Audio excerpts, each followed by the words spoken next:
It's not in my nature to stoop to the level of every single barking dog. I just don't do that. I don't respond to stupidity and foolishness. As you're all aware, this is not my style. I do not attack people by name. Unfortunately, I have to break that rule for this one lecture. And just for once, give these idiots the smackdown that they deserve. People like Jay Smith or David Wood or their ilk. Certainly, I don't feel towards him like he feels towards us. What the hell? I mean, these idiots, they are untrained, ignorant people. They are untrained, unqualified, ignorant, arrogant individuals, arrogant nincompoops. They have no integrity. They are nincompoop. Shalom, everybody. Peace of Christ to all of you. And we were learning how to speak in good manner to people. You know, there's many people here, they are rude. They call people names. We Muslims, we don't call you names. It's true we call you dog or a pig, but you deserve it.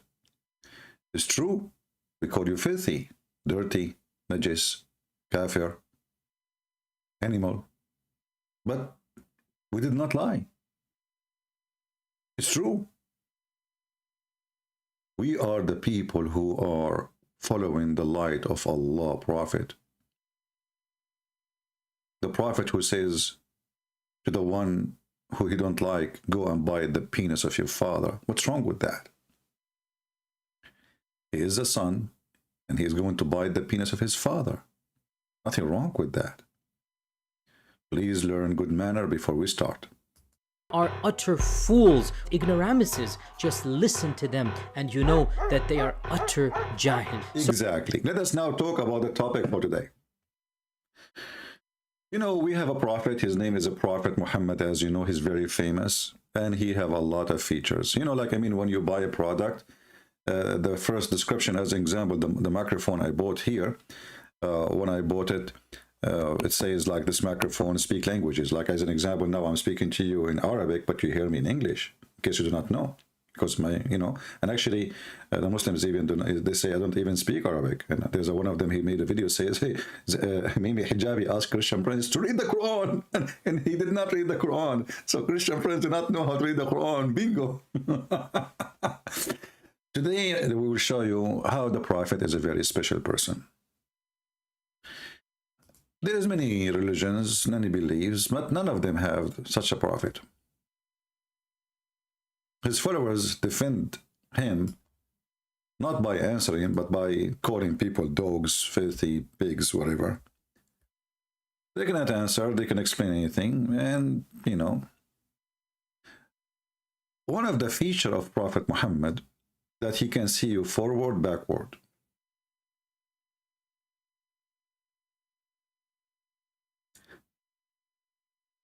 Once a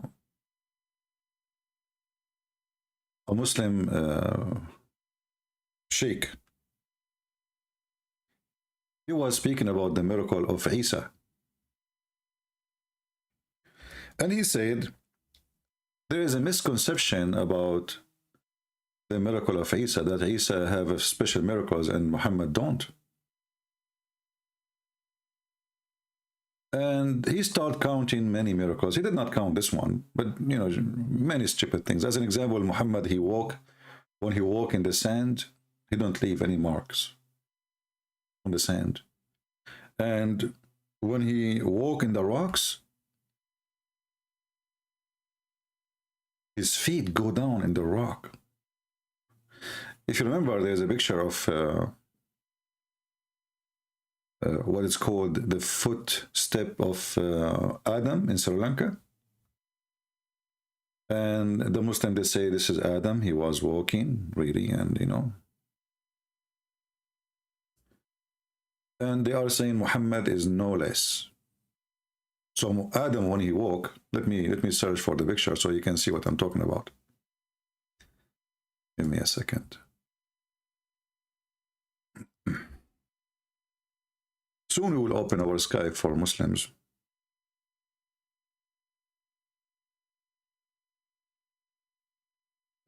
Footprint of Prophet Adam.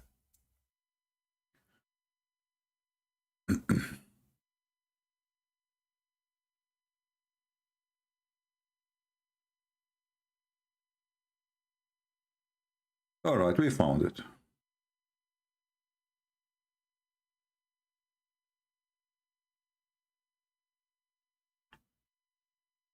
Here we go. Now, obviously, this is a Buddha temple, and the Muslims, as usual, they hijack anything. I don't know what is that. I mean, whatever it is, something stupid. If you read in the top, it says the size of foot of Prophet Adam as footprint. And the Muslim now, they are fighting with the Buddhist in Sri Lanka about this temple. The Muslim, they want to hijack it and take it as everything. And they say because Muhammad, he said when Adam, he landed down from the heaven with the parachute, the first place he stepped in, it was Sri Lanka, and then he started looking for his beloved wife, Eve, and then he found her in Jeddah. I mean, don't ask me how Muhammad, he come with this story. The only explanation that Islam is very rooted to Hindu and Buddhist belief. So Muhammad and the Muhammadan, they believe that the origin of Islam is coming from Sri Lanka. And they have a lot of crazy stuff, like, you know, so Adam, he come down to this earth, why his footstep is there, why only one footstep, like what, he was a kangaroo? Even kangaroo have 2 foot. Why there's only 1 foot? What happened to the other foot? You know, I mean, stupidity is amazing. I mean, what you can say, you know, when you are stupid, that's it. You know, there's nobody can help you. Nobody can fix you. So this is the footstep of Adam, and now you have to believe, and the Muslims, they have to pray to Allah. Thank you, Adam. Thank you, our Prophet Adam, for your footstep. But for the sake of God, what happened to the second shoe? The Prophet Adam was naked when he came to this earth. He have no shoes, brother. But okay, so he stepped in the ground. So where is the second step? Don't you see there is something missing? So there's only 1 step. Like what? He stand there. He never moved with one foot. Anyway, this is Muhammadan belief. Now we go to the story of Muhammad, the prophet who can see behind him. It says here, God messenger led us in a prayer one day. And when he finished his prayer, he faced us and he said, "Oh, people." No, he did not say that. Hold on. I think I'm mistaken.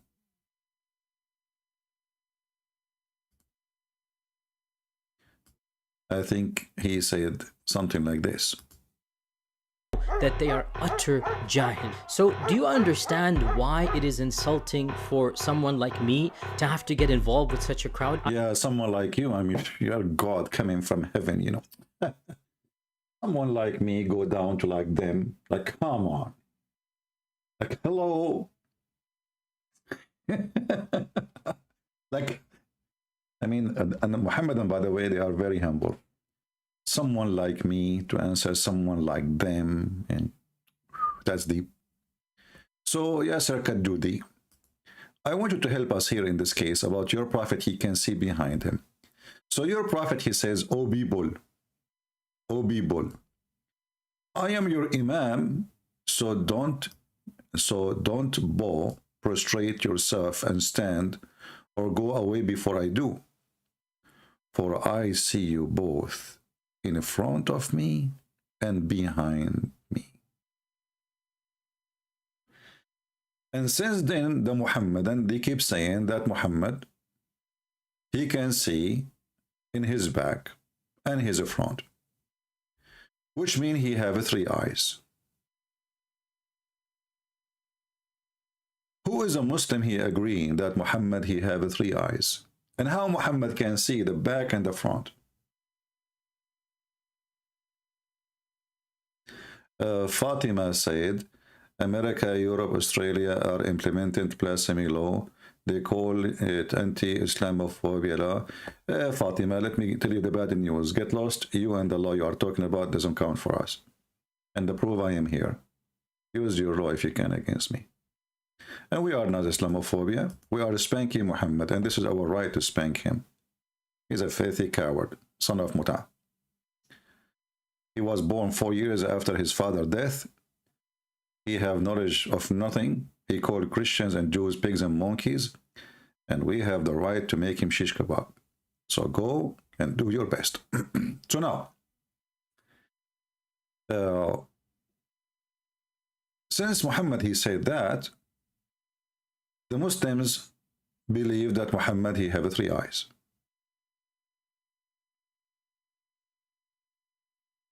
And I want to know today, who of you Muslims can support this idea that Muhammad really have 3 eyes? Any Muhammadan? Who is a Muhammadan here believe that Muhammad can see in his back? Did Muhammad lie when he said that, or he is telling the truth? I'm going to open my Skype, you know, give me a second. And I want to see how many Muslims really believe in such a lie Muhammad he claimed. A person who can see in his back and his front, for sure he is not a normal person. Nobody can deny that. Nobody can see in his back. Muhammad, he can. So is Muhammad a human? Is he like us? If he is like us, how come he have better feature than Allah himself?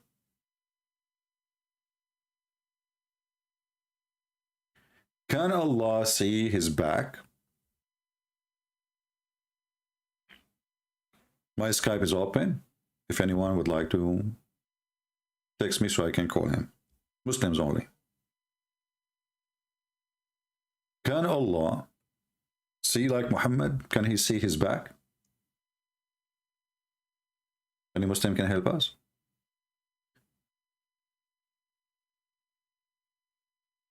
How he see? Muhammad, he said that Allah has 2 eyes. And his eyes is in the front.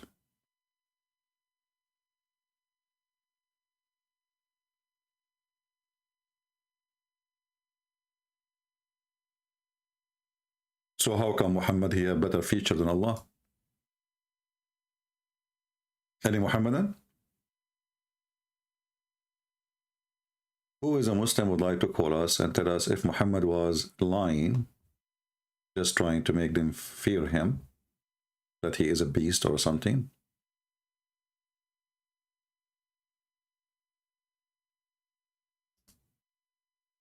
Or he is telling the truth, maybe.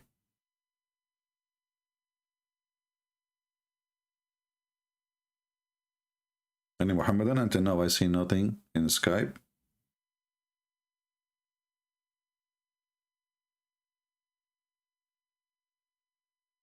Let's see.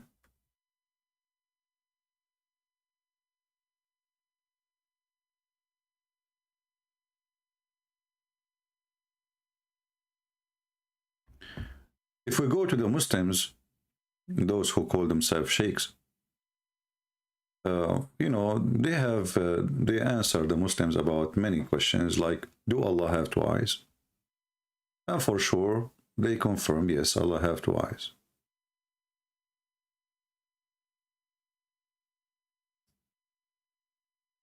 And we can, you know, show you many references proving that.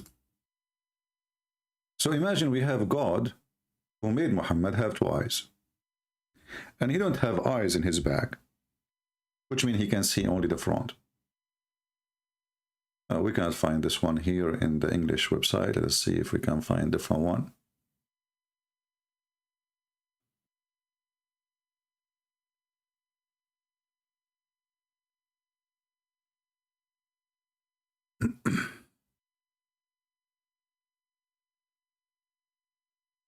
Let us see this hadith.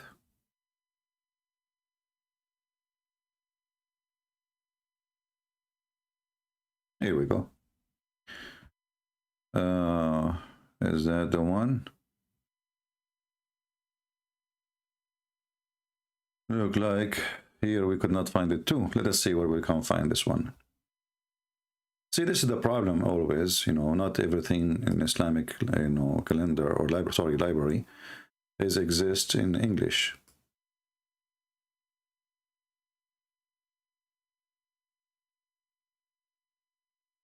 But we can find it.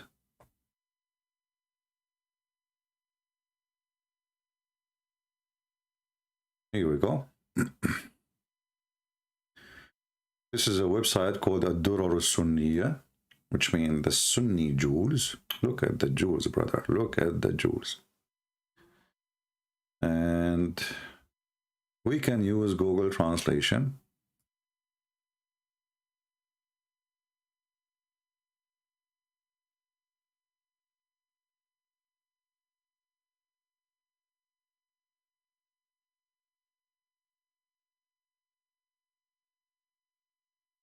All those translations here.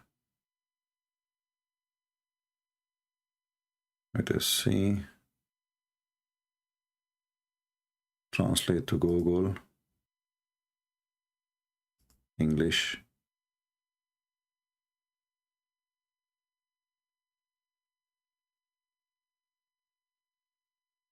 Yeah, you see the translation is really horrible here. It doesn't even show anything of what we are saying. Let us see. I didn't see the word I. Let us go to the second one. Okay, here it says that when a servant of us he pray, he stand between the two eyes of Allah. Aynayhi, two eyes. Two eyes. And there is many example anyway that Allah have two eyes. As if you remember when Muhammad he compared between the false Messiah, the Antichrist supposedly. The Muslims they don't have really Antichrist, but they fabricate in translation. They say the Antichrist. In fact, he is the false Messiah, al-Masih al-Dajjal, or the Messiah, the scammer or the liar. And there is tons of hadith about this false Messiah Muhammad he came with. Endless. I mean, this guy, he keep talking about it. And then Muhammad, he described how Allah looked like and how this false Messiah he looked like. And he told the Muslims the way to find the differences between your Allah and the false Messiah is one eye. Both they have two eyes. But one of them, which is the false Messiah, he have one eye is damaged. As we see in the Sahih Hadith here. And here you notice that the false Messiah is a person who is a man. And Muhammad is comparing him to Allah. And he is afraid that the Muslim might think that he is Allah, which is very stupid to say, unless Muhammad, he is confirming that his God, Allah, is a man too. But you will notice, he said, if you are confused about him, know that your Lord is not one-eyed. So Muslims will be confused about the false Messiah, which is a man, claiming to be the true Messiah. And Muhammad is afraid that he, or the Muslims, they will be confused. So he said, I have told you so much about the Dajjal. Again, there is no Antichrist. Dajjal, the Dajjal is, the word means the liar, the scammer, the fake, etc. Somebody who would do it for profession, like to lie. That I'm afraid that you may not understand that the Dajjal, again, not the Antichrist, the false Messiah. And here you see how fake their translation is. It says Al-Masih al-Dajjal. You notice here in Arabic, for those who speak Arabic, it says Inna Masih al-Dajjal, not Al-Masih. And that again proved that the Messiah is God. Why? Because in Arabic, when you add, you see, you never heard a Muslim saying Al-Muhammad, right? Al-Muhammad. They say Muhammad. But when we speak about the Messiah in Arabic, we say Al-Masih. Here, because this Masih is a false Masih, there's no L. L start only before names which is unique, like God name. Al-Masih, Allah, you know, etc. But you don't say Al-Musas, you don't say Al-Abraham, you don't say Al-Muhammad, you don't say any of that. Only, and when it's come to the Messiah, you say Al-Masih. So the Masih, the Messiah, there is somebody want to try to take his identity, and this person, according to Muhammad, he can cut you two pieces and he put you together. As simple as that. He can order the ground to bring gold and silver and diamond, and the ground will obey. So Muhammad now, after he told all those things to his people, he's afraid that the Muhammadan, they will be very confused. And they might believe that the false Messiah is Allah. And here you ask yourself, how the comparison work? If Allah is not a man anyway, so how they will be confused? Obviously, Allah is a man. I think we have somebody trying to call us, a Muslim maybe.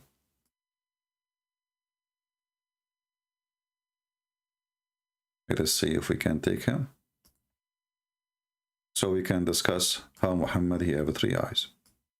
Give me a second.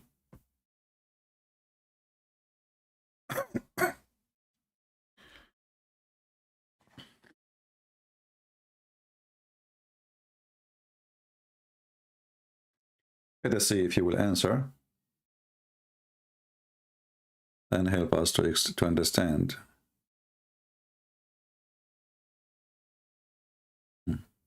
He did not answer. Okay, well, we wait until we have another Abdul to talk to us. Going back to the story of Muhammad having 3 eyes.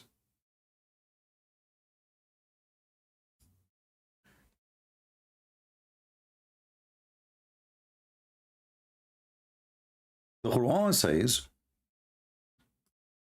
that Muhammad, you do not know the unseen, and he is a normal person like everybody.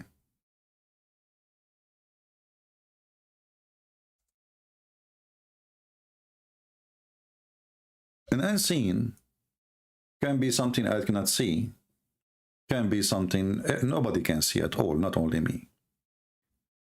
But here in this case,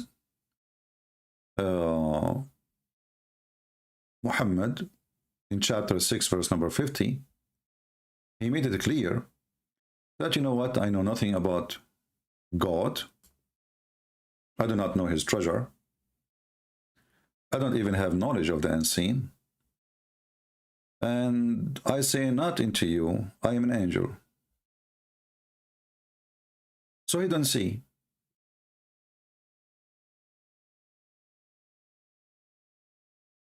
How he can see his background if Allah himself cannot see the back? He have 2 eyes in the front. Muhammad, he have no knowledge of something he cannot see. Neither he's an angel who have a special features. But yet Muhammad, he can see with a 3rd eye in his back. Any Muhammadan can explain? History of the Prophet. My friend, we heard you, trust me. Okay, there's no need to repeat the same thing. In Indonesia now, you want me to put it for you on the screen? My friend, trust me, we saw it, There's no need to repeat 100 times. We thank you for, you know, telling us. But there's no need to repeat the same thing. All right? I will put it for you on the screen. Here we go. Guys, did you see it? Our friend here from Indonesia is very excited because a lot of Indonesians are leaving Islam because we are teaching them how stupid Muhammad is. All right? Okay, wonderful. Thank you. But there's no need to repeat, my friend. Everyone can see what is behind them when they turn their head. You stupid Fatima. When you turn your head, you are not seeing your behind no more. You are seeing your front.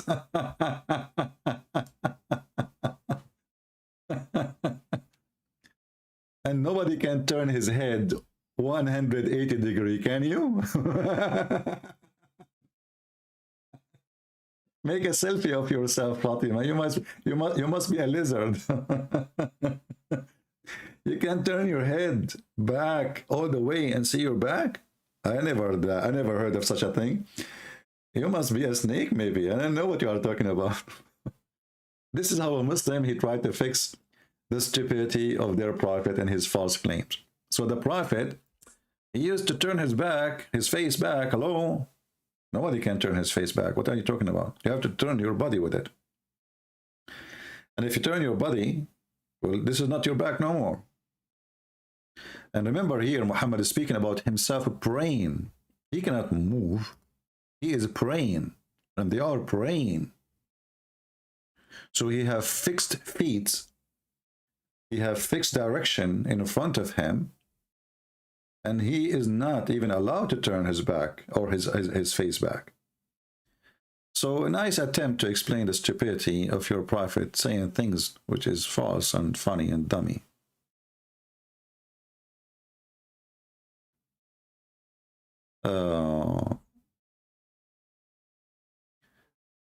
Biblica, divine, everything the Christians they believe is a pagan. Well, obviously you are a stupid idiot because you don't know what pagan is. Pagan is to believe in someone is not God as God, like an idol. You know, we don't worship idols. We believe in the living Messiah, and even the Muhammadan, they believe he is alive.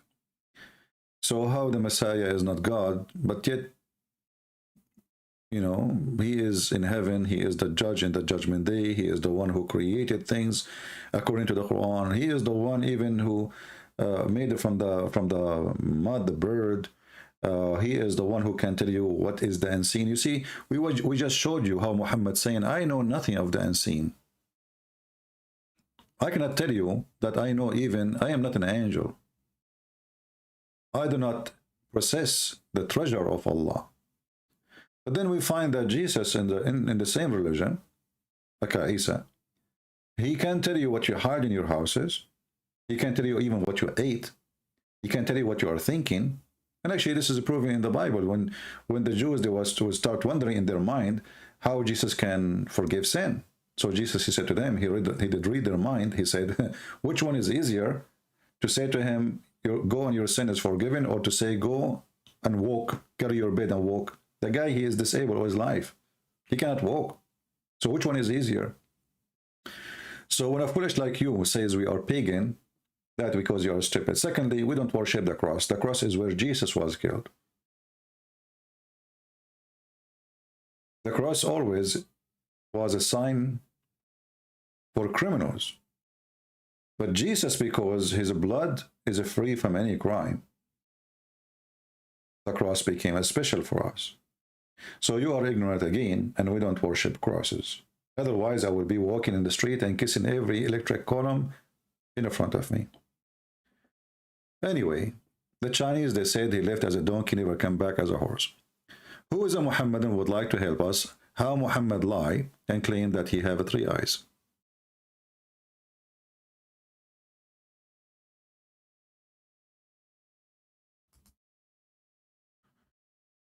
Well, you know, guys, we told you before that the cat who did walk in the Quran, he applied. I have a correction from him here. You know, he sent me an email and saying, excuse me, I am not she. Okay, so I don't mean to insult you, my friend. So the cat, you know, he sent us a confirmation of his gender. And even he said he is single, all right? And he take care a lot of his cleaning, and he is not like Muhammad who jump in the dirty water, have dead dogs. And he said, this is why I will never accept Muhammad to be a prophet. Not only he jumping in the water is very filthy, he is jumping with dead dogs, my enemies. You know what I mean? So I understand the situation here, that this cat, Mr. Cat here, is upset. My friend, I tell you my apology. You walk in the Quran bravely, and the Quran, Allah could not stop you. And I like your tie. It's very, very good looking. And you are very good looking too, actually. So, you know, yeah, you're right. I mean, Muhammad, he jumped in the water, have dead dogs, and women blood from period and garbage. And that's why the cat is upset. I mean, dead dogs. This guy, he lost his mind. You know, the cat saying that, not me. I'm just translating to you. Do you remember the guy who called us 2 days ago? And he says, when Allah, he quoted the ant. Allah was quoting what the ant she said. Do you remember? I like that. I will make a special video actually about it. That Allah is the Quran is an anti-translation quotation. The Quran is the end translation.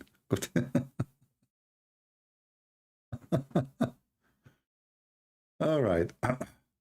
Do we have any Muhammadan want to explain to us how Muhammad really he can see his behind? So now Muhammad now in the water, and there's dead dogs and women blood from period, and there's garbage stinking there, and the 3 eyes did not tell Muhammad that this water is really ugly. So he can see the front, he can see the back. Yet he jumped in such a water.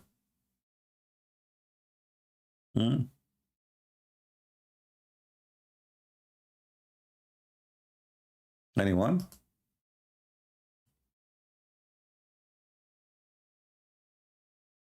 Any Muhammadan?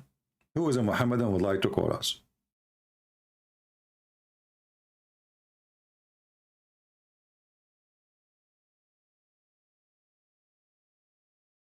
Anyone? Do you really Muslims, Muhammadan, believe that Muhammad, he have 3 eyes? Let us see, we have a Muhammadan, and he called himself Arabian guy, but I doubt that he is an Arabian. I think he's from Africa, and you know what I'm talking about. Arabian guy. Let us see. The Arabian guy. We will call him. Hello? Hello? I know, is he? He did not answer. Let us call him again. Maybe I'm wrong, you never know.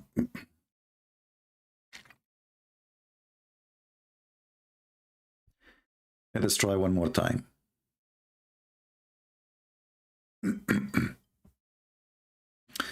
I'm muting the ringing so it doesn't annoy you when we call. As soon as the person he speak, I will unmute. Answer, my friend, answer. He's not answering. All right, do we have any Muhammadan would like to tell us how Muhammad he have 3 eyes?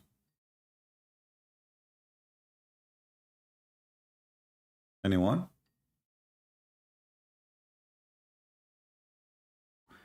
How many of you believe really that Muhammad has 3 eyes? He did not answer. How many of you truly believe that Muhammad has 3 eyes, as Muhammad he claimed?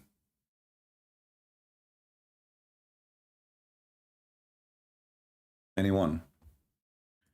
This guy, we call him, he did not answer. You know, and then he called me. Let us try one more time. And see if it works. Hello? Hello? Hello? What? He's playing for me an audio of Sheikh. But he did.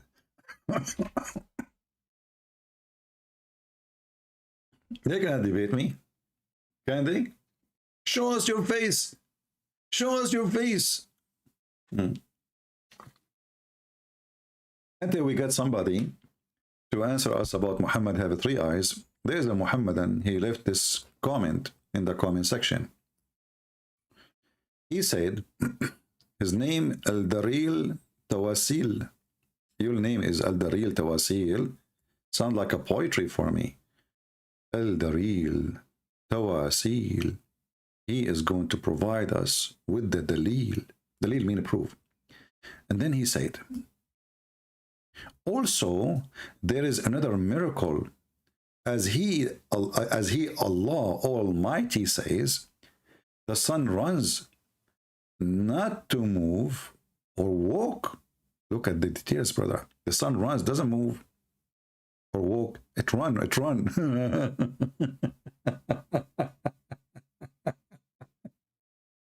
Okay. And then he says, clear sign that the sun move in high. What high mean? What does that mean? High speed. Okay. Today, our scientist says sun moves at estimated speed about 225 kilometer per second, 140 mile per second. It is a nearly circular orbit. Allah the Almighty told us this is scientific fact 14 centuries ago. Abdul Potato, I mean, your prophet was describing the sunset, you idiot. The sunset, not the sun is moving.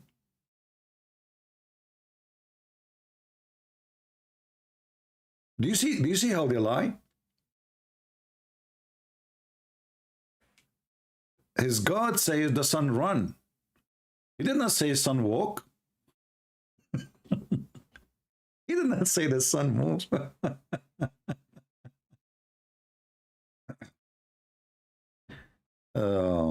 Abdul, just to correct you, you are an idiot, ignorant. Your prophet, he taught that the sun and the moon and the day and the night, they are riding a boat. When we describe the movement of the water, we say tajri. Anything does not have leg or legs, we say tajri. So tajri riyahu bima la tashtahi sufunu. The wind run in opposite what the ship they wish. Tajri al-anhar. The anhar run, but doesn't mean running with foot. You are stupid like your prophet. However, if we go to the hadith again, we will see that your prophet, he make it so clear. Your false prophet. He described it at the sunset going. This is not the movement of the sun, which is scientifically proven to be true. He was talking about everyday cycle. And this is the hadith from Sahih al-Bukhari. I asked the prophet regarding the verse, and the sun runs into its fixed course, a term of a degree. He said its fixed course is under the throne of Allah. And she do that, or the sun do that, if we can say the word she, runs into a course, and that is the explanation of the sunset every day and the sunrise every day. As you see, in front of us, all those hadith confirming the same thing. You can read this hadith. It's give you all the details you are asking for, and you will see how stupid your prophet is. So this is about the sunset every day. This is not about the movement of the sun, which science speak of. Liars, liars will die in fire. Let us see another Abdul.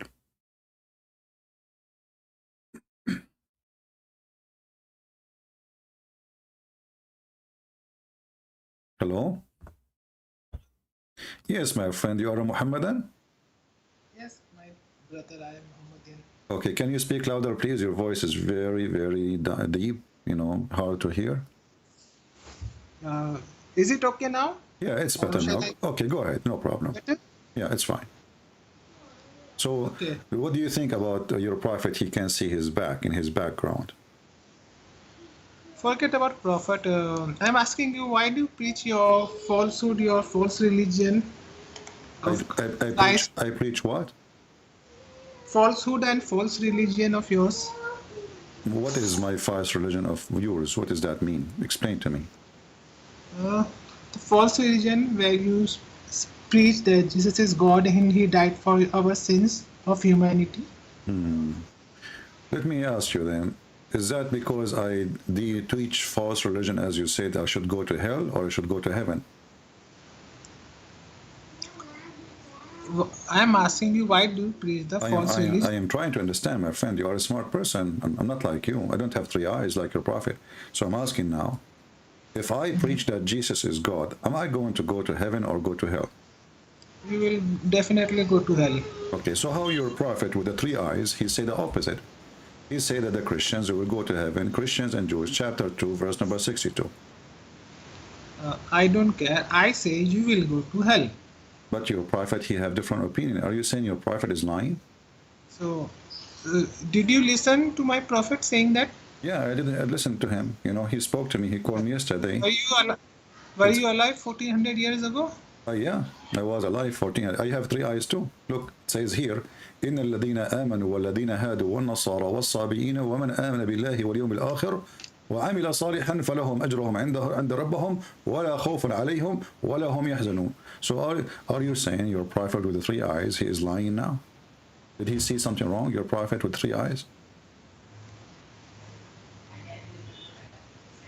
Nobody say my prophet had a three eye. Well, here we go. I have a hadith saying that. The hadith, Muhammad, he says he can see in the front, he can see in the back. Are you accusing your prophet to be a liar again? That seeing was a special quality which he was given. It was not three eye. Oh, so he have a special quality. He can see in the back. Yeah. And you said you are alive. Okay, how a person? Okay, my friend, how a person he can see in the back if you don't have an eye? That's mean you have an eye in the back, right? So what did my prophet say? That Christians will go to heaven? No, he said you will go to heaven.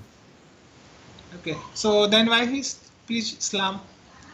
I don't know. He's crazy. I'm telling you. He have three eyes. You ask him, not me. So this is a good question. If we are going to go to heaven, I was not alive 1400 years ago. If he said that Christians will go to heaven, why did he preach Islam? Well, so I have. Okay, let me ask you. Do you have a Quran at home? But not currently. You don't have Quran with you at home, so you don't want to have the Quran at home. Why? The Quran is dirty. What kind of a Muslim you are? You don't have Quran at home? Forget about the Quran. I am asking you. Do you know that now Allah Prophet, he see you with his back eye, and he is looking at you now? False religion of Christianity. Listen, Muhammad. Listen, Habibi. Muslim, they call me Habibi. Habibi. They are in love with me. I call you my brother and my child. Okay. Yeah. Listen, did you hear the Sheikh last time he called me? He says to me, Habibi. Okay, listen, Abdul. So now in front of you, we have a verse. Yes. You are saying to me, you were there at that time. You are saying to me, if I was there at that time, who cares if I was there or not? This is your book. Your book says that the Christians and the Jews and those who worship star, the Sabi, and they will go to heaven. How those who worship even the stars will go to heaven? Can you tell me? So why did Muhammad preach the Islam then? Is it stupid? Is it crazy? Is correct? Yeah, I'm telling you, it's crazy. I'm asking you, you were alive 1400 years ago. Yeah. Show me your age proof of 1400 years. You know, this is proof that Muhammad is crazy. How we are wrong, how we are worshiping Jesus, as you said, how we believe that Jesus is God, and then he says to us, Christian and Jews and Sabi, and they will go to heaven. Muhammad was not crazy, you are crazy. Okay, how many times the Quran says Muhammad is crazy? Let me ask you. I will tell you a story, and I need your help. You know, but this is different. I will change the topic. Have nothing to do with Muhammad. You see, 2 years ago, I have my grandfather. He died, and one minute. 2 years ago, your grandfather died. What was his age? He was like 90 years old. How come your grandfather can be 90 years old when you are 1400 years old? Oh, well, because, you know, we are Arab, we count backward. Like, you know, you are getting busted, you don't know anything. Let me tell you the story, my friend. You did not hear the story, so you will laugh more. Just wait. So when he died, I get a live debate with you. My friend, I want you to hear. Listen, please listen to me. This is hurt my feeling. Come on, please. So listen, my grandfather, he died 2 years ago. He's 90 years old, and he died standing, holding a stick, and he was holding the stick for a year, and none of us noticed such a miracle. How you can explain such a miracle happening to a Christian guy like this, But you Muslim, you cannot have a miracle like that. He's dead, but he's holding a stick for a year, and nobody noticed. Can you explain to me Yes. how a miracle like this happened? This can happen. It can happen. If the birds can come out of clay, What? then why not such a small miracle can happen? So you believe that those Birds can miracles, come those, out of clay. so you Sea believe, can so part. so If listen, the moon listen. can So do you accept that a Christian person, he die, he stand for a year because he's a Christian, he stand, you know, or this is a silly story for you? He was not a Christian Who stand for a year. what his religion was? He was Muslim. He was a Muslim. What's his name? Suleiman. So you know that Suleiman died standing for a year. Explain to us how Suleiman, he died standing for a year and nobody noticed, but your prophet, he died after 3 days, he stink. You explain me how did the sea parted when Moses threw the stick? Why you explain to you what? I don't understand what you are saying. If Moses throw the stick, how will the sea part?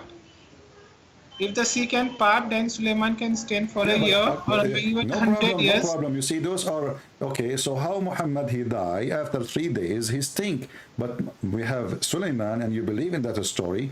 He died, and he did not stink for a year. What do you think? What's the problem with Muhammad? He's so stinky. I can show you the reference right now that Muhammad, after 3 days, he stinks so badly. Even Ibn Abbas, he said, "Idfinu sahibakum fa innahu ya'san kama ya'sun al-bashar." Bury your friend, he stink like all human they stink. So your prophet took him 3 days. His belly became, the hadith says, قَدْ رَبَى بَطْنَهُ, which means his belly became so big, full of fart. So he started farting, the gas coming out.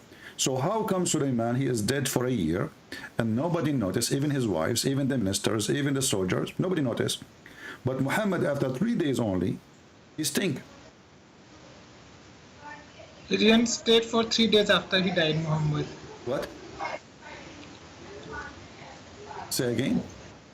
There were no 3 days gap, what you are saying. And regarding Solomon, and he died and still 1 year the body didn't stink. You are asking me this question. No, the body didn't stink and nobody noticed.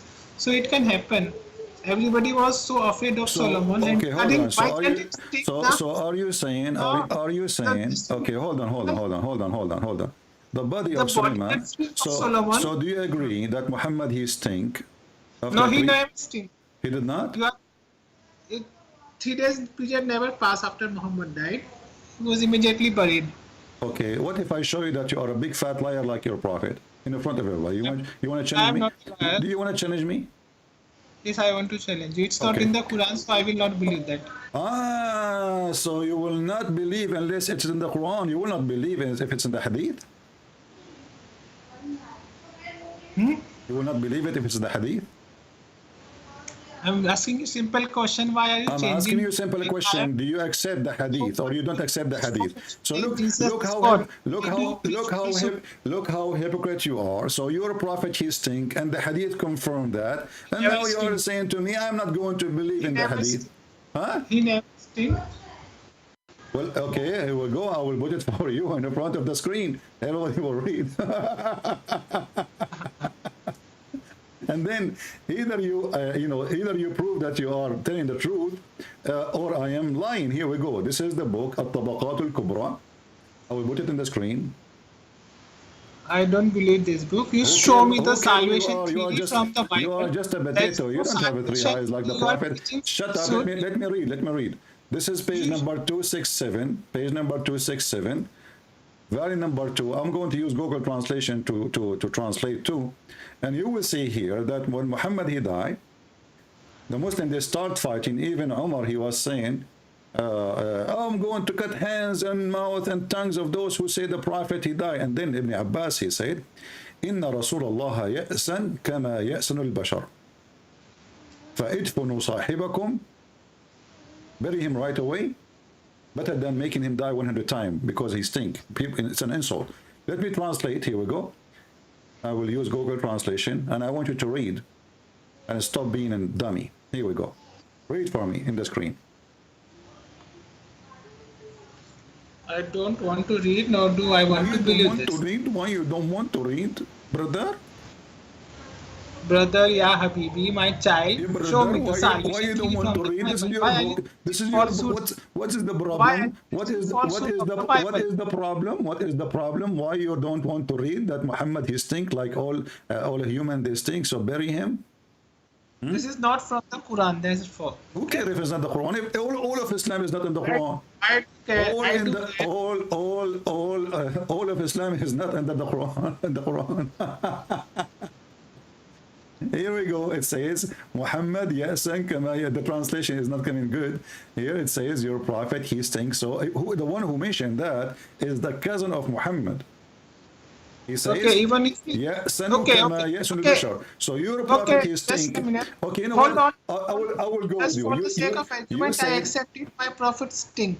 So will this make your false religion Christianity right? Will this make but look what your happened. Who foolishness is the that one? Who Jesus is is the God? one? Okay, who is the one who told you that my belief Christianity is false?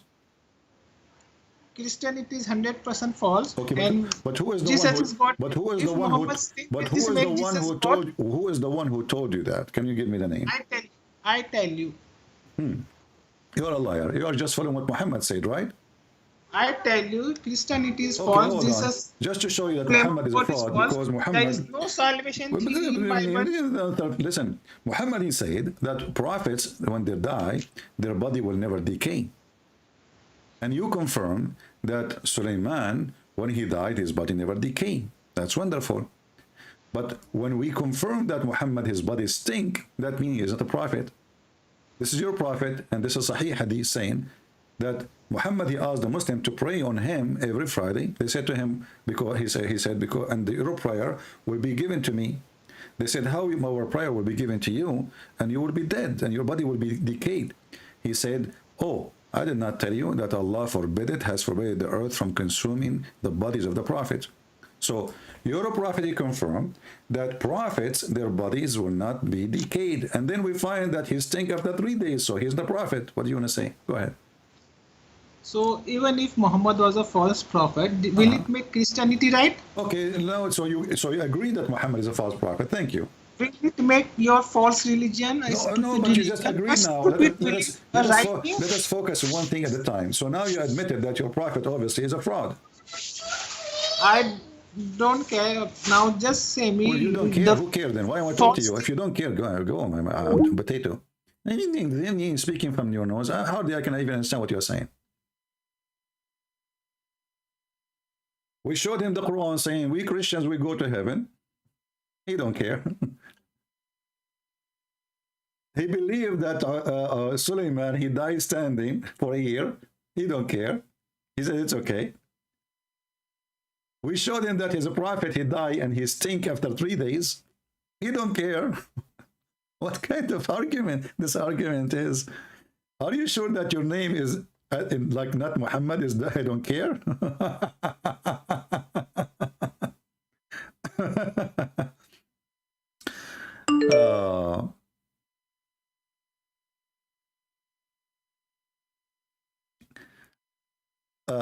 I just received this announcement.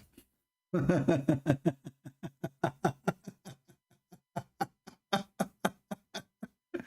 at this. You know, first of all, just to show you how filthy racist those Mohammedan in the Philippines specifically. The grand debate, and you see, because supposedly I am not a good person, so I am a black for them. Do you see how filthy racist they are?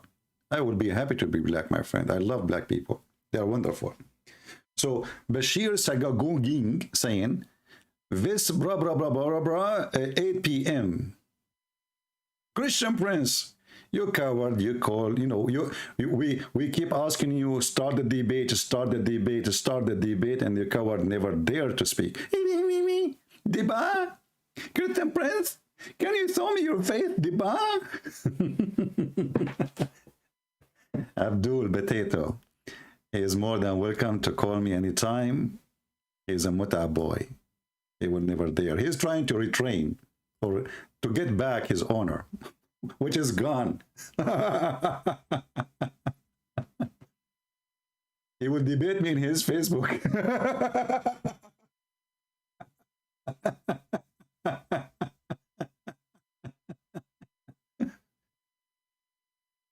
Abdul, tell him, the one who sent me this message, tell this potato, if you are a man, call him, even if you are in Skype, no, I mean in Facebook, call me in Skype, and let everybody in Facebook, anywhere, hear how stupid you are. You are just a potato. Anyway. Let us see, maybe we have different Abdul.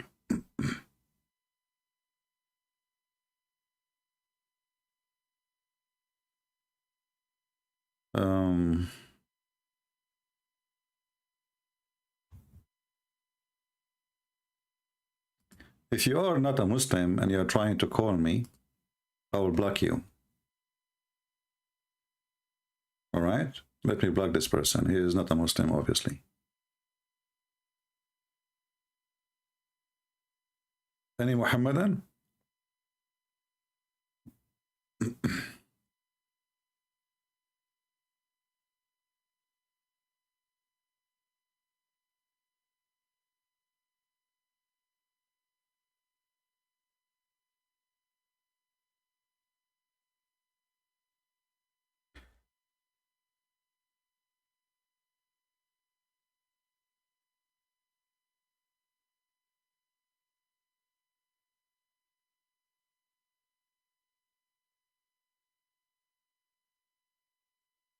Any Muhammadan?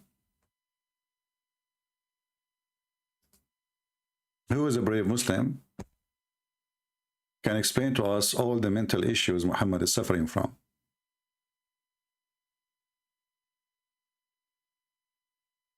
Anyone?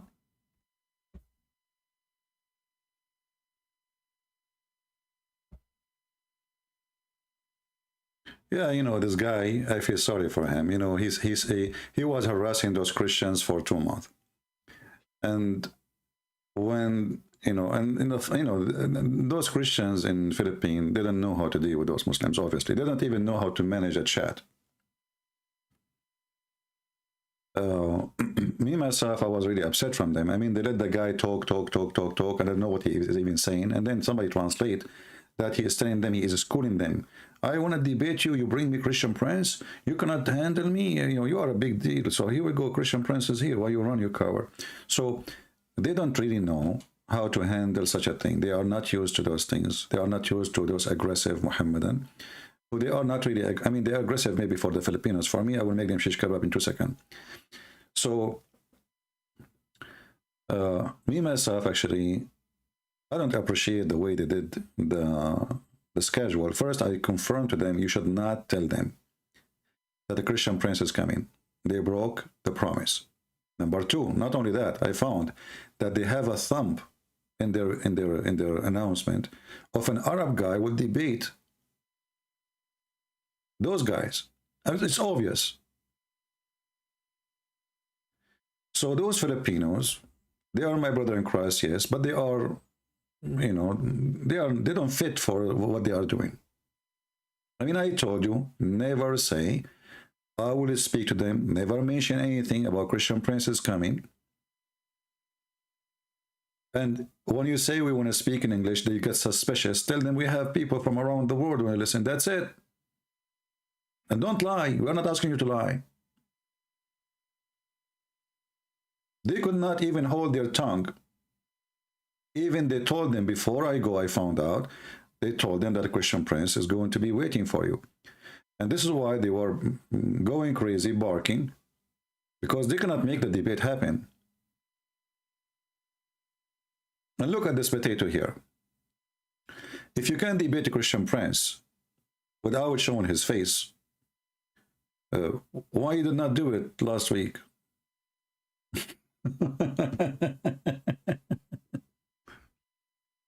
So I say, like both sides, they are kids, the Christians and the Muslims, sadly. The Christian, they could not maintain their promise. They don't know how to deal with the Muslims. It doesn't matter how many times I repeated for them. Even 10 minutes before I spoke to them, I told them, don't mention, we go live on air, don't say Christian prince is coming. They did not tell me that already. They told them Christian prince is coming.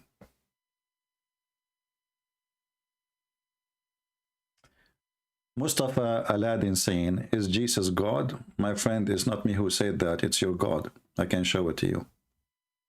Call me and I will show you.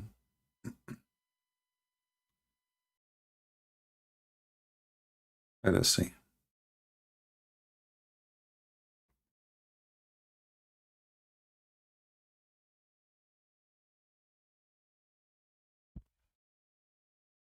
Hello, my friend. How are you?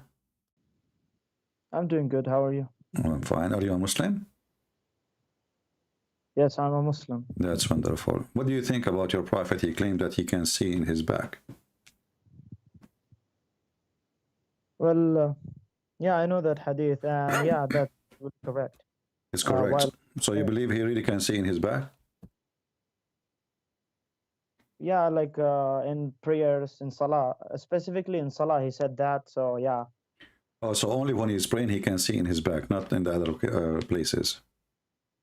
wherever he specified, he can see. Okay. And how he can see that? You know, he have an eye in the back. No, it doesn't say that he have got an eye. It just say that he can see from the back. Yeah, but a human being, in order to see, you have to see and have an eye, right? That's why we have eyes. No, the prophets got miracles. Like in the Bible, it says that Jesus converted, water into wines. A human being. Well, I don't know. This is really weird, my friend. Your name is Dawood Ali. But isn't it the Quran said that Allah refrained from giving Muhammad miracles? What was that? Allah. Isn't it the Quran says that Allah he refrained to give miracles to Muhammad? Chapter 17, verse number 59. No, that's a specific situation where the mushrikeen told to the prophet to show us this and that. You know, Okay. you keep jumping. No, my friend. Okay, let me ask you. Do you know do you know revelation order of the Quran? What was that? The revelation order from the Quran. The revelation order. Yeah, the Quran have we have a Quran, the one you use today is not the same as the Quran it was given to Muhammad, right? The first chapter Muhammad received supposedly is read, right? Okay. Okay, the first chapter in the Quran today is Al-Fatiha, correct? Yeah, but this. So they are different. Okay, so they are different. This is chapter 13 in the original Quran. In the original Quran, this is at the end of the Quran almost. The people keep saying to him, if one sign from his God to believe, just one sign. This is chapter 13. It's mentioned twice in the chapter. That's if one sign from Muhammad God, so we can believe. You see, the people, they want to believe. But all what they are asking, okay, if you're already a prophet, how come you don't have a sign? All the prophets have signs. So how come you don't have? And this is at the end of the Quran. That's mean Muhammad's life is over as a prophet. And yet he don't have a sign. How you explain that to me? What if I showed you signs from the Quran itself, like of the moon and that all? Okay, go show me. Okay. You don't know the story, the waqi' of Al-Qamar, Shaq Al-Qamar? No, I do not know that. Tell me. Okay, here we go. Just give me 1 minute while I pull up this.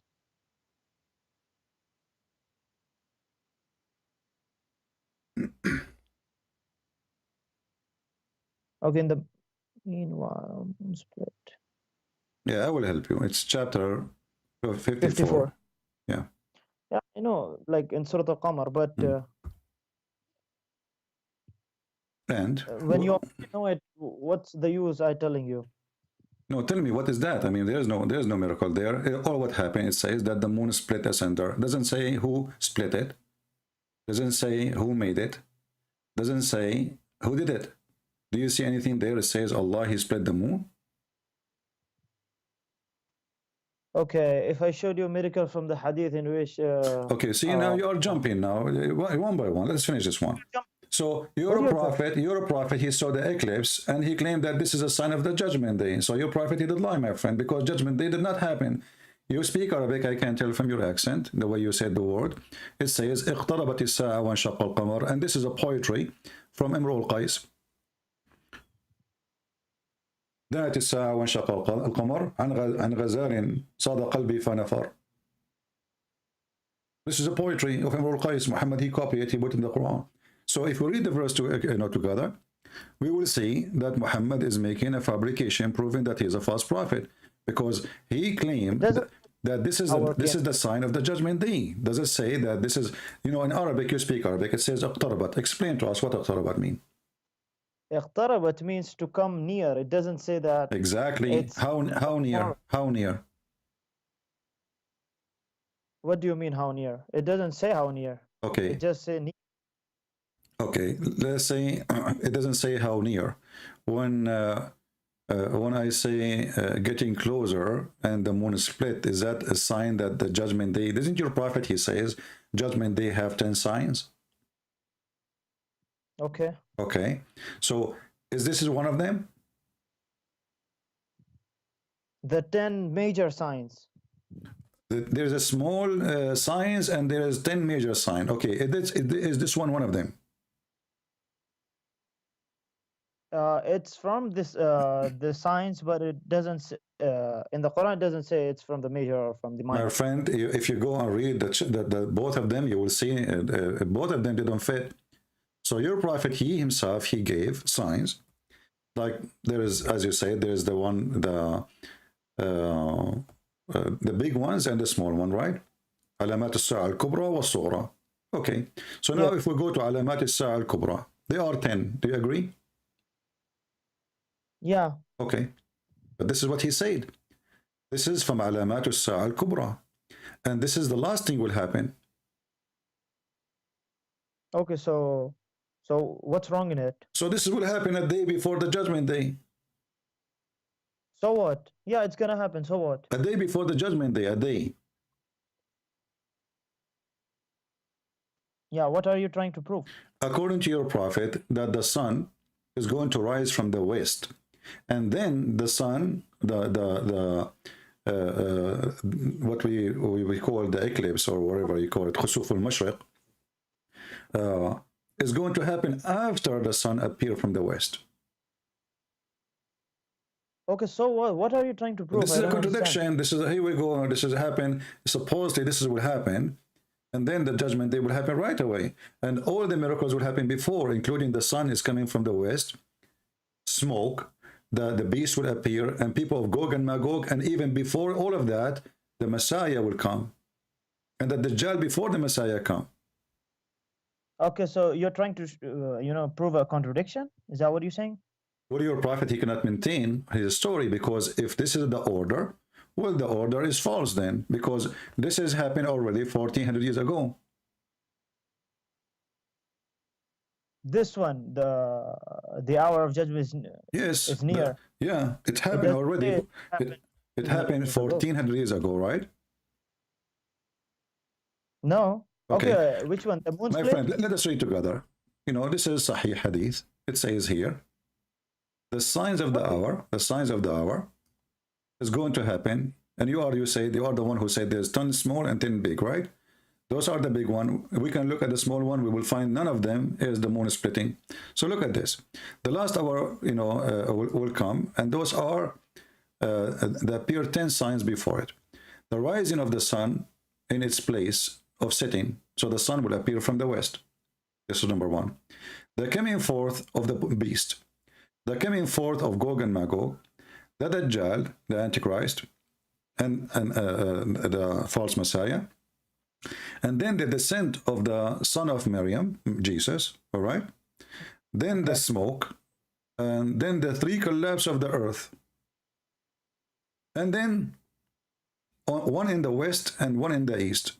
Okay, so where is the sun, where is the moon's cleft and is going to split asunder, and this is a sign of the judgment day? It's not. Neither in the small one, neither in the big one. So your prophet, he forgot to add this one? Firstly, who told you that the split of the moon is from among the signs of the hour? The verse itself says that. It doesn't say that. Read it. You speak Arabic. Read it, my friend. Yeah. Go ahead, read it. Display it. Read it. It says, اقتربت الساعة وانشق القمر. Yeah. Okay. It's two sentence. What does wow means? I mean and yeah حرف عطف okay and yeah, and اقتربت الساعة means the hour is near, and then the second sentence says, which is the same verse, وانشق القمر, and the moon has split. So the moon is the judgment day is near, and but he is connecting that because of the incident, which is the moon splitting, correct? No, it is not connecting. Who said that? So the moon is splitting. So what the connection in the sentence between the moon splitting and the judgment day is near? Why do we add and in a sentence? And is to tell why it's happening. So the judgment day is near, and the moon is splitting asunder. You speak Arabic? Yeah. So your prophet, he claimed that the judgment day is near and nothing happened. So this is a false. Secondly, it says here that Allah he split the moon, correct? The moon has been split, yeah. Okay. By Allah. Is it? What? Is it? Is it what? Is it split? Do we have a split moon? Yeah, we had the moon split in the past. In the past, so Allah he glow it again? Yes. Where it says that? Are you making things up now? No, it says وانشق القمر, that the moon has been split. Okay, so it says, no problem, it says it's been split, but never say that Allah glow it again. Show me. Yeah, the verse doesn't mention that. Okay, so you are making things up. So this is a proof that this is a lie. So Muhammad, he saw eclipse and he went crazy, and he believed that this is the sunset is a sign, the eclipse is the moon splitting. Yeah, if you're trying to show, a contradiction, you should be the last person speaking about contradictions. My friend, I'm not showing contradiction. I'm showing madness here. This is not contradiction. Muhammad claimed to be a prophet. A few minutes ago, you were saying a contradiction because the hour was not mentioned here, and everything here is my friend. I'm not showing a contradiction. All your religion is a contradiction. You see, remember, it's you who mentioned to me, you want to prove to me a miracle from Muhammad, and then we discover that it's not a miracle, nothing happened. Doesn't even say who is the one who did that. So now, if let us say, my friend, let us say the moon is destroyed, not only like split, destroyed. Okay, can I say the moon is split and my God, he did that? What is the proof? What do you mean? What is the proof? Can you prove a miracle? Well, what is the miracle here? What is the miracle? What is the miracle? What is the miracle? The moon is split. That's a big miracle. Listen, I will go with you. So, are you confirming to me that this is a miracle? Yeah, moon splitting is not a miracle, is what you're saying. Okay, so look what happened. Look what happened. As long you are saying that this is a miracle, and we have verses came after it, long after those verses, says Allah refrained from sending miracles. So how Allah already sent a miracle, and then in chapter 17, which came long after that chapter, remember the Quran is not in order now. So we have a chapter 17, came way after the chapter of Al-Qamar, according to Revelation. That Surah Al-Isra, which is chapter 17, is Makki and not Madani. Do you know that? My friend, shall I show you? Do you know that Surah Al-Isra let us see, is Makki? Let us see what you Muslim says. I don't care. Madani, huh? Makki, huh? Okay. Here we go. You mean it's Madani? What is the number? What is the number according to Revelation of a chapter of Al-Isra? Go ahead. I'm asking you, as long as you know it's Madani. It's Makki, not Madani. Makki, sorry. Yeah, what is the order of it? Of course, I'll not be remembering the accurate number. Okay, according to your website, here we go, I will show you. It is 50, sorry. Okay. Okay, now we go to Al-Qamar, the one we are talking about. Al-Qamar in the Quran today is 54, correct? Yes, why don't you display it on the screen? It's in the screen. It is in the screen. Okay, it's coming late. Okay. So as you see here, Al-Isra, it says Meccan, right? Do you see it? Yes, I do see it. Okay. The Revelation, according to Revelation, it's number 50. According to the Quran today is number 17. Okay, now let us see the chapter of the moon, which is number 54.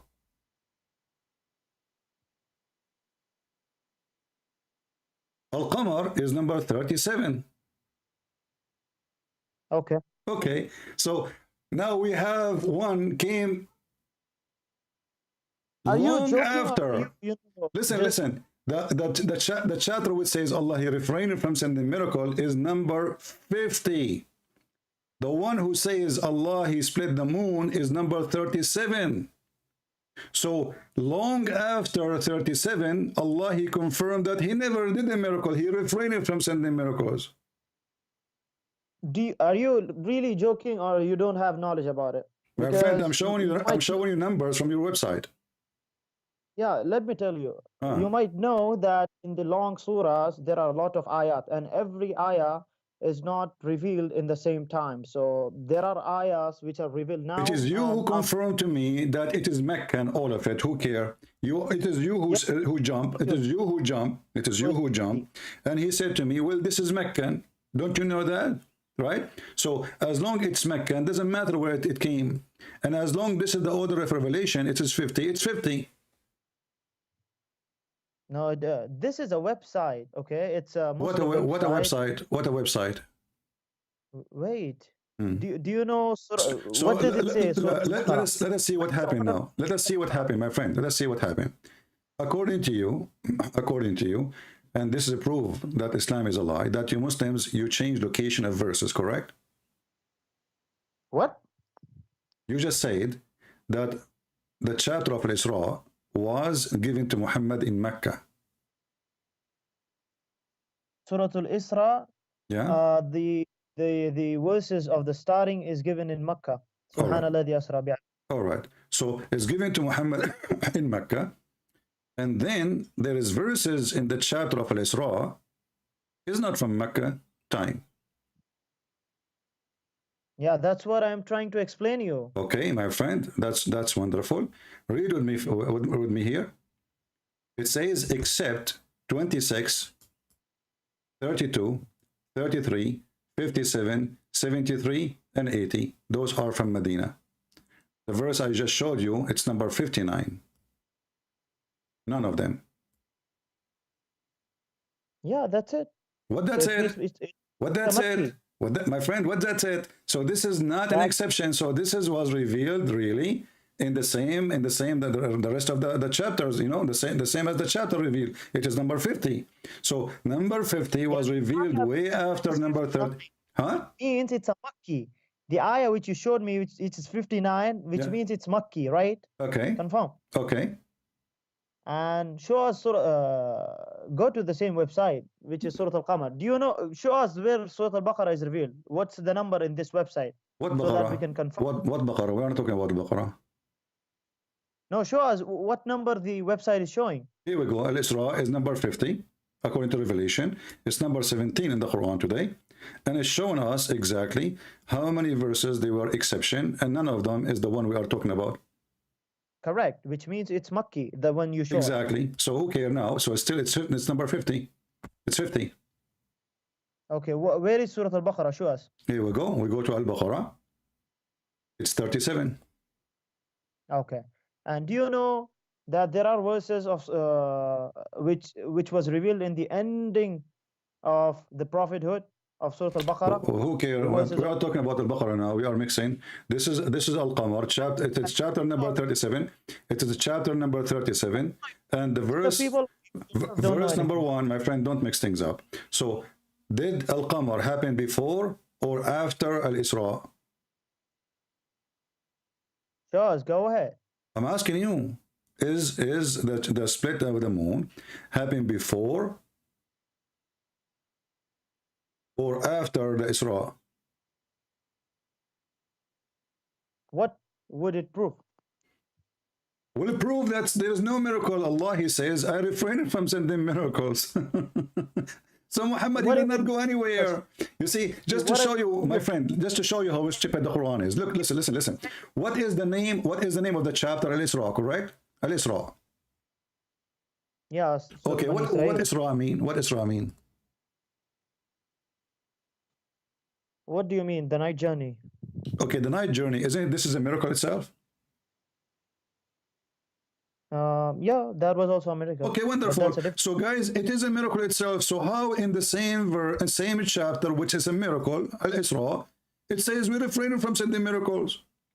How he just took Muhammad to heaven, and then he say we refrain from sending miracles, but you just took him to heaven. So even in the same chapter, it's a crazy contradiction, because if he refrained from doing miracles, so who is the one? Who is the one who took Muhammad to heaven? Who is the one who took Muhammad, my friend? Who is the one who took Muhammad to heaven? Isn't it Allah? Did the people see that? Oh, so nobody saw it. Nobody saw it, right? Okay, And what so- does this was say? And nothing has prevented us from sending signs except that the former people denied them, and we gave Thamud and She-Camel as a visible sign, but they wronged her. So you are saying that nobody saw the miracle. I like that. You know, I did miracle yesterday. I can't talk about it. It's very big. And now you are saying to me that Allah, when he say he refrained from sending miracle, this is why he don't count this one, because he never saw, nobody saw it. Nobody saw it when Prophet went to But tell isn't them. it a miracle? they denied But isn't it a miracle to go to heaven? Yeah, it's a miracle. Where does it say that we are not? But given he a single said, miracle? we refrain from sending ayat. It doesn't say we refrain. It says, and nothing stops My us friend, from yeah. sending the ayat, Okay. but that the So he was stopped. He was stopped. وَمَا مَنَعَنَا أَن نُرْسِلَ بِالْآيَاتِ إِلَّا أَن كَذَّبَ بِهَا الْأَوَّلُونَ. So nothing refrain us from sending proofs and miracles, except people, they accuse them to be lies. But you believe that Muhammad went to the seventh heaven, right? yes, the Okay, mushrikeen went. so Muhammad told here, them- so Allah is lying, because the excuse not to send miracles, that nobody will believe in them anyway, but you believe, so Allah fail again. So look how many failure. In the same chapter, he claimed that he took Muhammad to heaven. failure, man. What? You couldn't prove a single failure. It's a What did it say failure, is because you just believe in what Muhammad, Allah, he said, you will not believe in it anyway. What is refraining of Allah from sending miracle? People will not believe. They will treat them as a false evidence. But how many Muslims believe in this? So Allah is lying again. The excuse is false. Same time, you know, Giving me- huh? You're not giving me time to explain. Oh, go ahead. Sorry. Go ahead. Okay, the mushrikeen came to the Prophet and told him about this, that show us signs and that and this. So that in reply to that, this verse was revealed that, and nothing stops us from sending the ayat, but that the people of old denied them. So for whom the ayat, the miracles were for whom? For the people or for the Prophet? For those who want to believe. Correct, for the people. So when Prophet Muhammad went to Al-Mi'raj, did the people saw that? Did the people see that? So why Muhammad taught about it is no, if there's no point of it. No, did the people see that? Nobody This saw. miracle. Nobody saw that. No. So is it a miracle for the people or for the Prophet? For the people too, because Allah, he did it to his prophet. But they did not see it. How can they believe it? Well, you did not see the miracle of Jesus, did you? No. Okay. Did you But see I the believe miracle? Did you see the I'm a miracle? believer. Did you see the miracle And of Moses? I did not see any miracle, but I believe in it because I'm a believer. Okay. But Let me ask you. Let me ask you. When Muhammad, he went to the seventh heaven, did he go at night? What do you mean? Do Allah? I mean, do the prophet? He went to Allah at night time or daytime? Jibril came to him at night and they went. Okay, but I'm saying, did he go at night time and came back before the night is over? I don't remember the exact story, but yeah, it was at the starting was at the night time. All right, but he came before anyone noticed. At the morning, he was staying his wife. What happened, right? Okay, so what does it prove? Okay, if Allah come down every day in the third part of the night, how Muhammad he went to meet Allah in the seventh heaven when Allah is in the lowest heaven? Where does it say that he went in the last part of the night? Firstly. Okay, to show you. Secondly, firstly, let us stop with firstly before we go to secondly. Here we will see.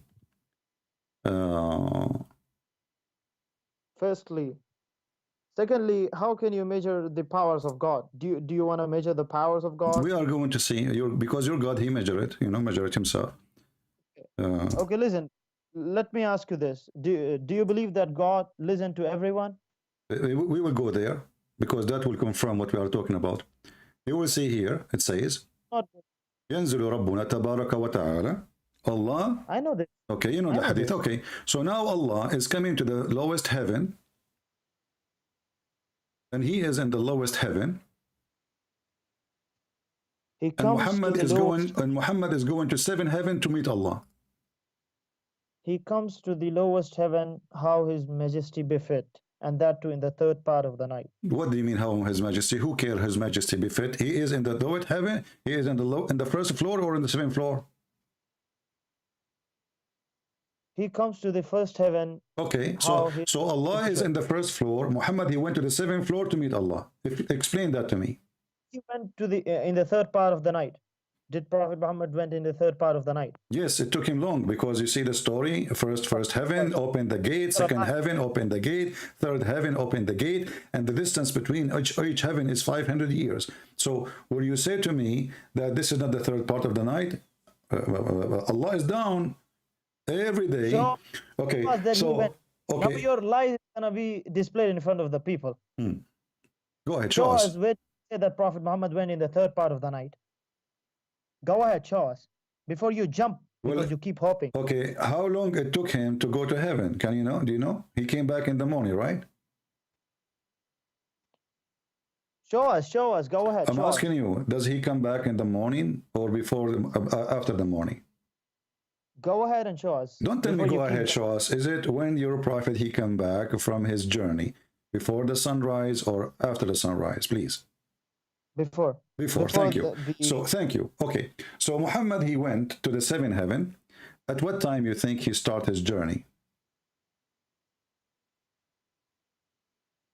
At what time? Yeah. In the first part of the night. What does that mean? Give me a time. Help me. Okay. According to us, maybe 8, 9. I'm not saying accurately, but maybe 8, 9. Okay, so I will go with you now. Here we go. I'm going to show in the screen, and you want you to look with me. You are the one who says 8, 9. I will go and give me a number, 8 or 9. Choose one. 8. All right, 8, guys. So it's 8. So now here we have Muhammad. He went up to heaven. He started his journey at 8 o'clock. Let me type the number 8.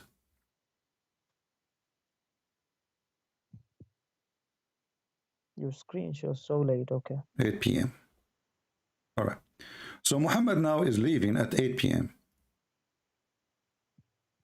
Allah, he come down to the lowest heaven. And let us draw the lowest heaven in different color. We will use red. The lowest heaven. It is the third part of the night. What is that will be as a timing?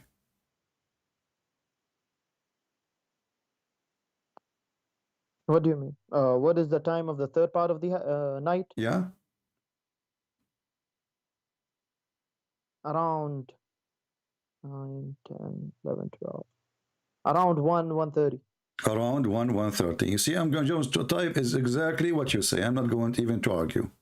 Because I'm saying correctly. Okay, no problem. You are saying correctly. Remember that. Okay. So at 1:30 p.m., your God Allah, he arrived to the lowest heaven. Focus with me now. Okay. So Muhammad now is in the ground at 8 p.m.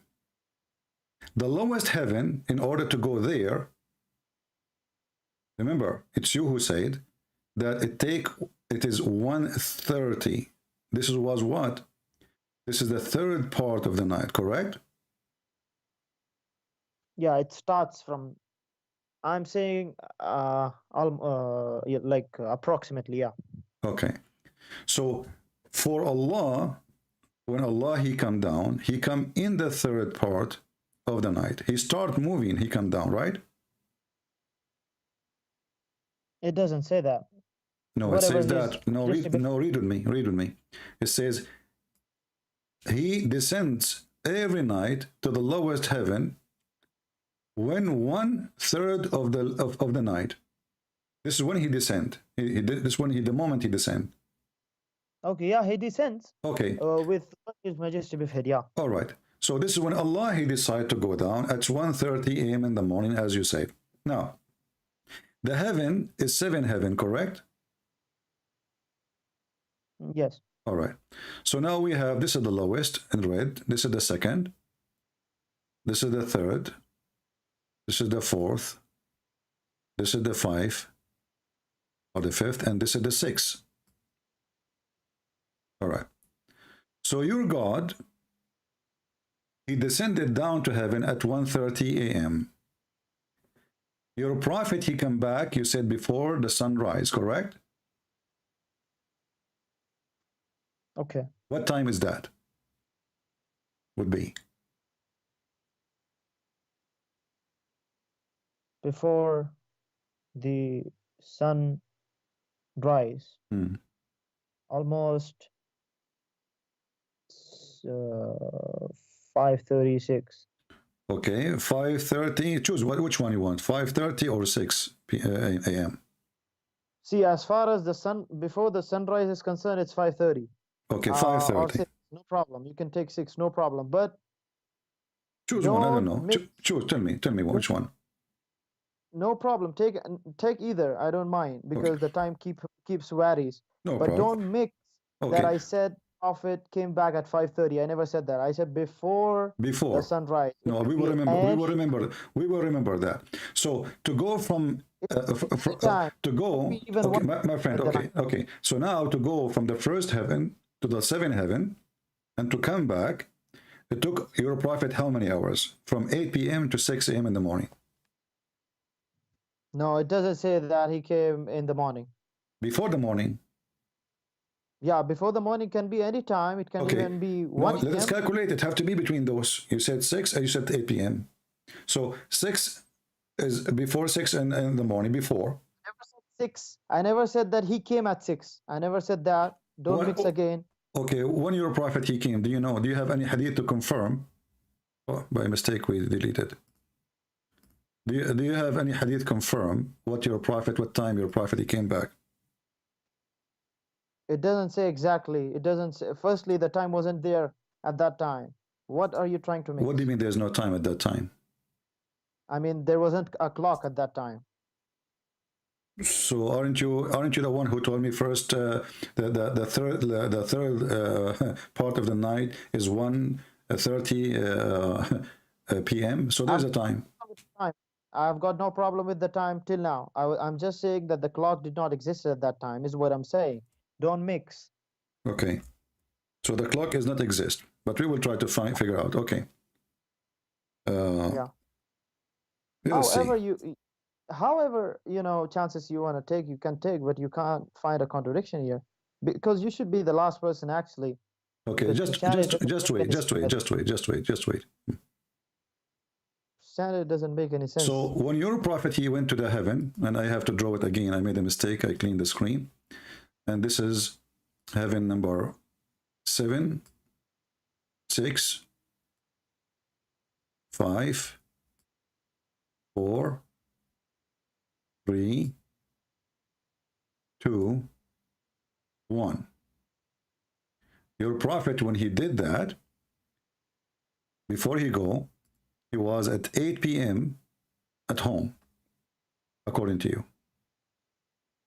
Not according to me, remember. It's, yeah, almost, approximate, just figure. Okay. 8 p.m. Allah, he came down at 1:30. I will have to type it down again because by mistake we deleted. 8 p.m. This is when your prophet he went up to heaven.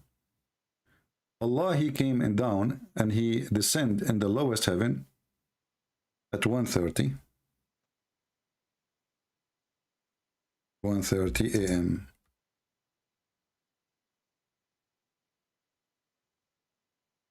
Your prophet, he came back home before the morning. You say you gave me a number. You said 6 a.m.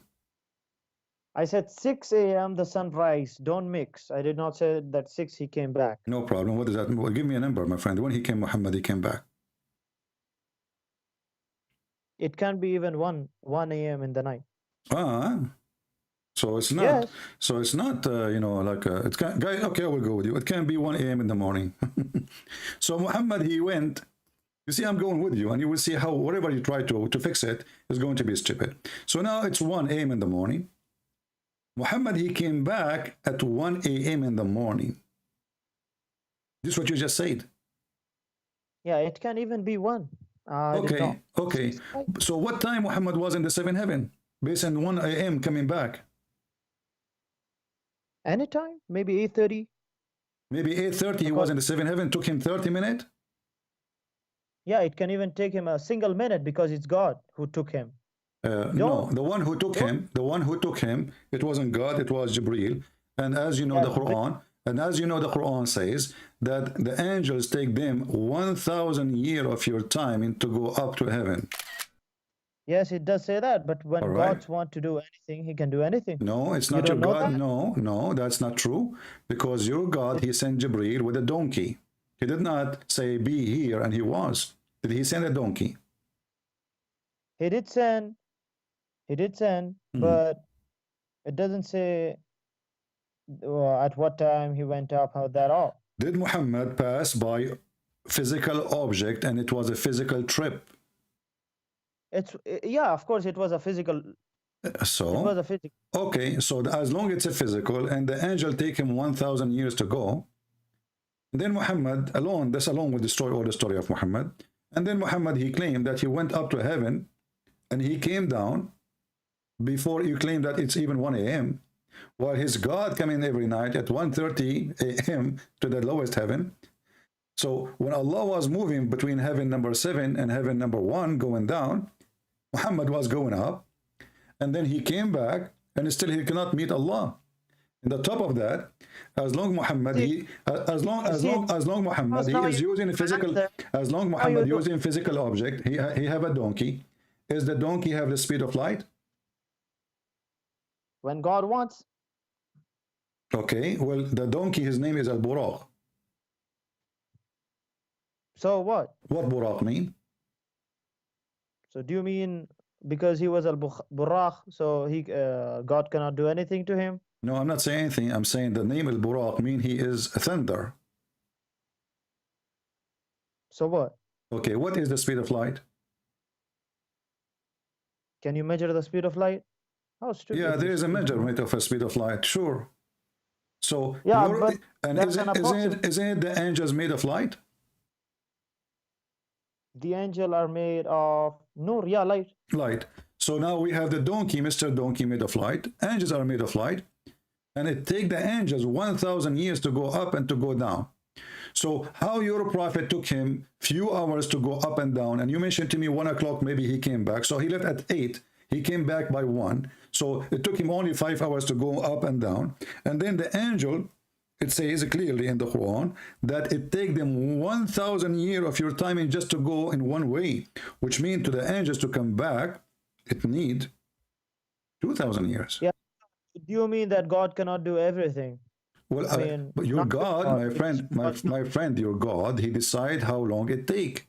It's not up to you. But, yeah, but God wanted at that time it to happen. Prove it. So Prove it that he wanted. If the angel is the one who accompany Muhammad, and then each time they go, they find a gate, and then they ask the gate to be open. Correct?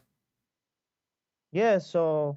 And here you see another stupid part of the story. Is it true that Jibreel, he asked the gate to open the door, and the gate guard, he said to him, who are you? Don't keep jumping. Don't keep jumping. We are not jumping, so there's a delay in the time. So he arrived to the gate. Is it true that the gate did not open until they investigate who is behind the door? They ask Jibreel, who are you? And they ask him, who is with you? Okay.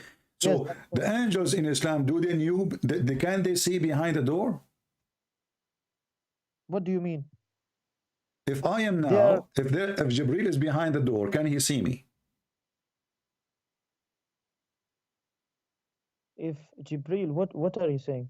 If Jibril, the angel in Islam, he is behind, I am inside my room, he is outside, can he see me? It depends. Yeah, if Allah wishes, yeah. What do you mean? Don't tell me, give me an answer. Can he see me or not?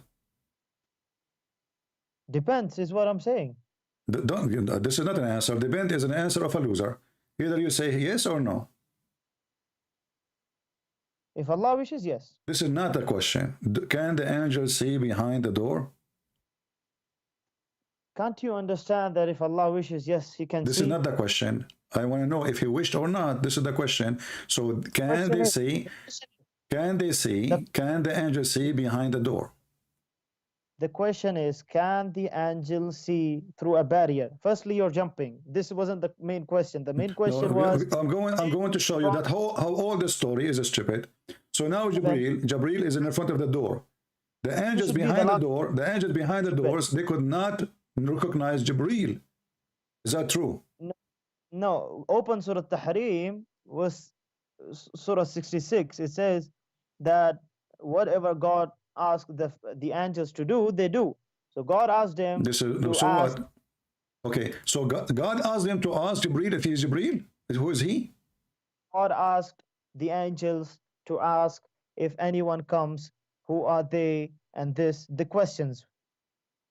So you don't understand. God, firstly, you don't okay, God, he asked the angels. Okay, I'm going with you. So God, he asked, your God Allah, he asked the angels to ask whoever come to the door, and they are asking. Yes. Okay, so the angels behind the door, they knew who is behind the door from the other side. That's a different question again. You keep jumping. No, I'm not jumping. Do they knew who is behind the door, or this is a stupid question? Because if Allah asked them, ask whoever behind the door is there, and they knew who is there, that's stupid God. Why he is asking them to ask if they knew already who is behind the door? So if they knew, then there is no need to ask. So you want to prove something stupid, and you believe in a God became a baby. You we will see. We will go there. No problem. So listen, what happened. So the angels, they came down. The angels, now Muhammad, he arrived to the heaven, and then when he arrived to the first gate, he did not go through that fast. There's investigation. There's a checkpoint. They don't even open the door for him. And then hold on. So now, Muhammad, when he arrived to the first heaven, they asked him the question, ask Jibril, who are you? Jibril, he said, I am Jibril. When Jibril, before they asked him, who are you? Is it true that Jibril, he said, open the door? Open the gate? Why you keep asking every silly question? Go ahead. Did he ask open the gate? Did he ask open the gate? Who? Jibril asked open the gate. Yeah, like he went to the first heaven, and of course he wants to pass through. Okay, so Jibril is the head of the angels in Islam, is it correct? Okay, so what? So now Jibril, he spoke to his soldiers, asked them to open the door, and then they could not. We don't say that. We don't say that, soldiers. Don't use these terms. He is the command over them. He is the command. So now he is not recognized by his soldiers. So what about his voice? So he said, open the gate, and nobody behind the gate remember that this is Jibril. And who can get close to the gate of heaven anyway? It says, who is with you? Remember the hadith. Right. No, they ask who. No, not only they ask who is with you. He said, who are you? He said, I'm Jibril. I know that because the Quran says, shidadun, ghiladun shidad la ya'sun Allah ma amarahum. Okay, no problem. So now he is in the front of the door, and yet the angels do not know that this is Jibril. No, it doesn't say that. It says that la ya'sun Allah. So whatever Allah commands, this is not the question. This is not the question. No. Did they ask? Okay, did they figure out who is Jibril when Jibril arrived to the gate? Are you gonna go into their heart and see? Why do you keep asking silly questions, by the way? Why don't you prove your point? Read. Even if you prove Gabriel asked for the gate. Gabriel asked for the gate to be open, and it was said, who is he? So what? Okay, so now the angels, they could not recognize the voice of Jibreel. So does it mean Islam is false because they did not No, recognize hold on. Is the voice of angels are the same as the voice of anyone? It doesn't say that. I'm asking you, is the voice of angels are the same as anyone? The angels sometimes become human, so it depends. He is a human now? See, you keep hopping. That's the main thing in which you fail, because you keep Googling and you keep, hopping, because whenever you get a new point in Google, you keep hopping there. So hold You on. believe in a Mr. Google, you wanna- Mr. Google, Mr. Google. So the angels, they did not listen, they did not like recognize Jibreel. They asked him who is he. He said, I am Jibreel. What is the proof that he is Jibreel? What do you mean? What's the proof? I can be behind the gate and I can say I'm Jibreel. No, you can't go till there. Thank you Don't very speak much. stupidity. You see, you got yourself in trouble. You cannot go there. So what the gate for if nobody can go there anyway? What is the gate for? Because Allah wanted the gate there. Do you want to question God? But you Do just want me to said, prove but you something just in the Bible? you just said nobody can go there anyway. God wanted gates to be there. Do you want to question This God? is not Do the you want me to show question. you If nobody can go there anyway, only the angels they can go there. So what this story is about? If nobody can go there anyway, so if somebody want to come, he have to come with the angels, and that by the approval of Allah. So the whole investigation, the whole story is stupid. Now let us continue. So then when Allah Prophet, he went inside, he found Isa and Moses and Adam in the heaven. Is that correct? And even Abraham. Is that correct? He did find them, but that's a different subject. Don't jump there. No, we are Let's prove continuing that to God examine became the a lives baby. of, because you are the one who mentioned the miracle of Muhammad. This is a miracle of Muhammad. So look at this. When he found Abraham, he found Adam, he found Moses. In Islam, Adam and Moses and Abraham, are they dead now or they are alive in heaven? What do you mean? Is Abraham is alive? Is Adam is alive? Is Moses is alive right now? Musa alayhi salam is not alive in this dunya. He's alive Okay. in al-barzakh. So And how? we don't know how. Okay. So how he saw Abraham and Adam and Moses there? Because you're stupid and you don't know that they're alive in the hereafter and in the barzakh. They are alive in the hereafter. Is Muhammad is alive in the hereafter now? In the In the barzakh. barzakh? Al-barzakh. So he is not in the grave. Do you know al-barzakh, firstly? I'm asking you, do you know what is the grave is? Yeah, of course, it's a Okay. shiver. Is Muhammad is in the grave or not? What does it prove? You said barzakh. You said the prophet will be in the barzakh. Is the barzakh is the same as the grave? Do you mean there is no barzakh in the grave? Are you saying that the barzakh is the one under our knees, our feet? I did not say that. Okay, I'm asking you again. So think smart. You said that those are the prophet are living in the hereafter in the barzakh. You just said that. Hereafter, Are they in the grave under our feet in the ground, or they are in barzakh? they are in the grave, and in the grave there is a life called al-barzakh. If you don't know, for your kind information. Okay, thank you Now very go much. ahead. So your prophet did not go to heaven, he went to the barzakh. What do you mean? You just said they are in the barzakh. Do you mean that? Do you know even the life of barzakh? Listen, Muhammadan, listen, I asked you, where are they now? You said they are in the barzakh. Did you say that or I'm lying? You keep talking. You keep talking. Is it true that you say that they are living in the barzakh right now? Can I speak now? Go ahead. Okay. So there is a life in the grave called al-barzakh, and we don't know about al-barzakh. It can be that they are in a different life, maybe in the heavens, maybe. What maybe? Don't tell me the story of maybe.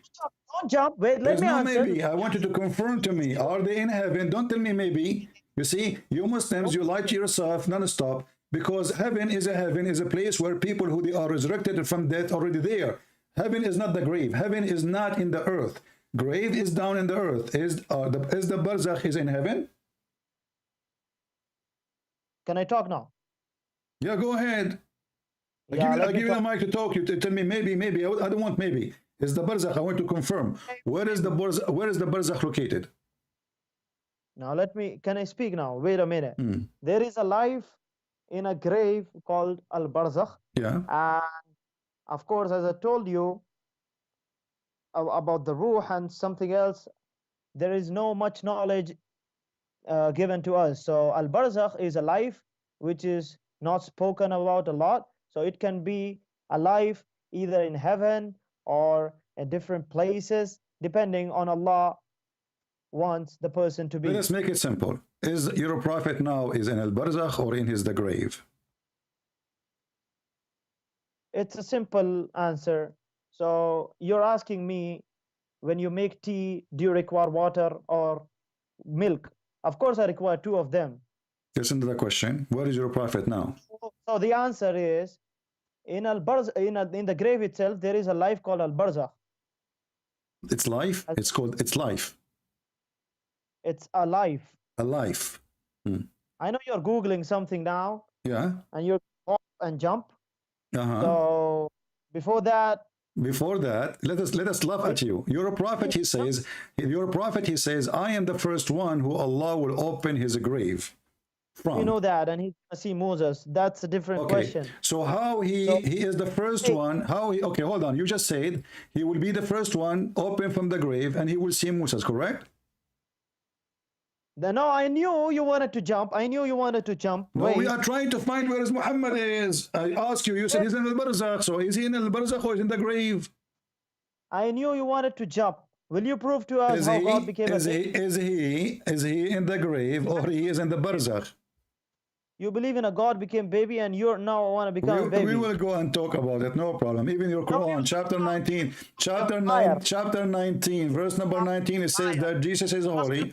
Jesus, he said, Assalamu alayya yawma wulidtu wa yawma amutu wa yawma ub'athu hayya. He did not say, somebody says peace on me. He said peace on me, and only God can do that. And your Quran prove you wrong. Again. So Muhammad is Muhammad. Yeah, Assalamu alayya yawma amutu. Yeah, you're trying to this topic now, but we'll go there, I promise you. You know? No. I promise you. So now listen. Was Muhammad is the first one to go from the grave, and you just say that he saw Moses? Yeah, I know that, but I know you want to jump also. No, hold on. How he is the first one, the grave will open for him, and he will see Moses in front of him alive. God became a baby. Someone changed his nappy. This is not the question. You see, you are now trying to run away from the stupidity of your prophet. Is it true that the first one who will come from the grave is Muhammad? Yes or no? Why do you keep hopping? Is it true or not? Because I ask you about where is Muhammad, because trying to find this story. Muhammad, he saw Moses and Adam and Abraham in heaven. Isa, we can let it go because Muslims believe that Isa is alive in heaven, no problem. But here, Muhammad, when he saw Adam and Moses in heaven, he met them where? Did he met them in the barzakh or he met them in heaven? Did I not explain you that in barzakh itself there can be heaven? You keep running, you keep beating around the bush. Explain to me. I want to give me a reference, please. Here we go. Because everybody will laugh at you in 2 seconds. I wanted to show me that the barzakh we are talking about is located in the heaven. Go ahead. As I told you, that's a different life.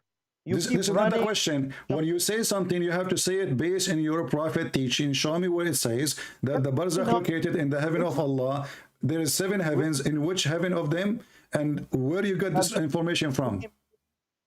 No, will you prove that God became a baby first? You see, from the beginning you start talking about this because you're afraid. So now you are in the corner. Your prophet is a liar. He did not go anywhere. And you're a prophet. He never saw Adam and Moses and there, because this is against Islam. This is against Islam because Muhammad himself, he claimed that the first one will be resurrected from the grave. It's him. I know you want to hang up. Will you prove that God became a baby? I will not hang up on you. We are having fun. So when you're a prophet, he says, I am the first one to be resurrected. And then he see Moses. That means Moses is not Muhammad who is the first one to be resurrected. How he will be the first one? How he is the first one to be resurrected? And then he see Moses in the front of him.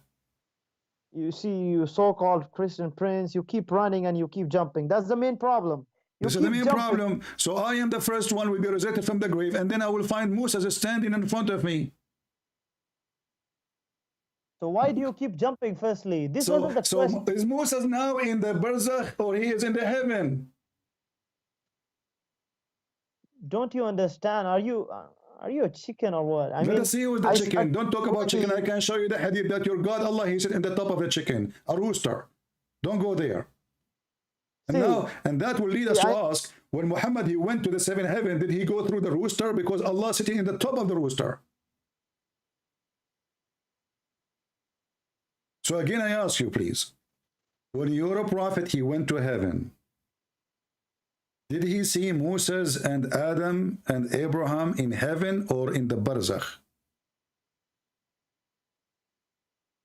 The barzakh itself have got a life, and that's a different life. This is not the question. Is the barzakh, let us make it simple for you. I need to repeat the question a billion times. Is the barzakh is located in the seventh heaven of Allah? Muhammad, he mentioned he went to first heaven, second heaven, third heaven, etc. And each heaven he see a prophet. So are you saying that the barzakh is the same as the first heaven, seventh heaven, third heaven, etc.? Are you saying that? I did not say that. Why do you keep tell me, okay, so tell me the answer. Is the barzakh the same as the first and the second and the third and the fourth and the fifth and the sixth and the seventh heaven? Okay, let me show you. You want to prove, right, that it doesn't I want the answer. I want the answer. You see, you're trying to avoid the stupidity of your prophet. And the stupid thing you just said to me, you're in trouble. Is the barzakh, Mr. Barzakh, listen. Is the barzakh, is heaven number 1, heaven number 2, heaven number 3, heaven number 4, heaven number 5, heaven number 6, heaven number 7? Is it? Either you say yes, it is, or you say no. Okay, can I speak now? I'm repeating the question for the last 20 minutes and you never answer. Go ahead. Okay. Open chapter number 83. Now I'm giving a reference. Don't run away. Chapter 83. Go ahead. Okay. Open. And verse number 18 to 20. Okay. Read it. Go ahead. It says, Kalla inna kitab al-abrari lafi illiyin. No, indeed, the record. I'm gonna just read the English. Your Arabic is funny. I thought you speak Arabic. It turned to be no, you don't. Kalla inna kitab al-abrari lafi illiyin. Learn. Continue. You're stupid because I've read the same thing. No, and you're not. You're the one who made the mistake. Now read. Kalla inna kitab al-abrari. Anna kitab. You're shaking your head. You're an Indian. You're no. Go ahead. Read. Okay, so. Okay. No, indeed, the record of the righteous is in Illiyin. And what can make you know what is Illiyun? Okay. What can make you know? What can make you know what is Illiyun? Yeah. It says it is the destination recorded in a register inscribed, which is witnessed by those brought near to Allah. Now, what is near to Allah? What? Tell me. What is near to Allah? Go ahead. The angels. Okay, angels, heaven, whatever. So no, don't tell me whatever. Okay, let us count them. No, let us count them. So angel, heaven, whatever. What is whatever? No, don't tell me whatever. Tell me what is whatever. Angels. Now we know. We heard from you. Angels, and you said heaven. And don't tell me whatever. If there's more, tell me the names. So let me tell you. The verse says, and what can they make you know what is Illiyun? It is the destination recorded in a register inscribed, which is witnessed by those brought near to Allah.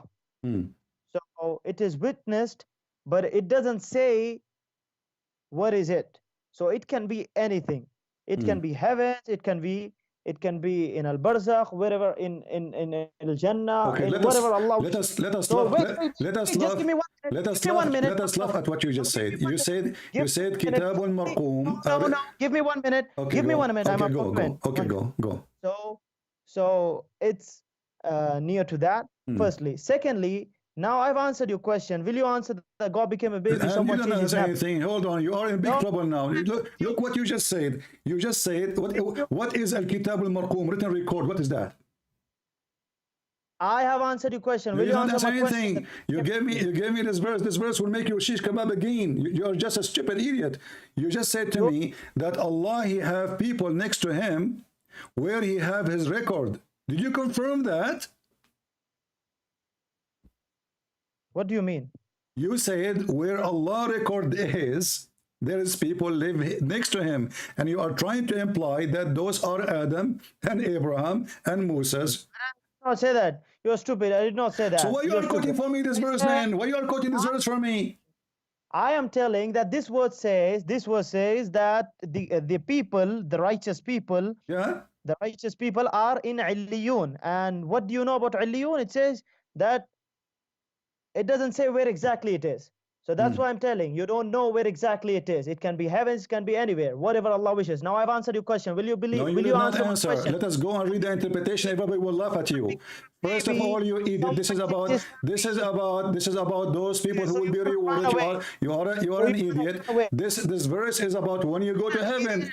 Is this verse about when you go to heaven until after the judgment day, or when you are in the grave? You don't want to answer a single question? Listen, are you going to is this is about people who they are in the grave? He hang up, the coward. He hang up.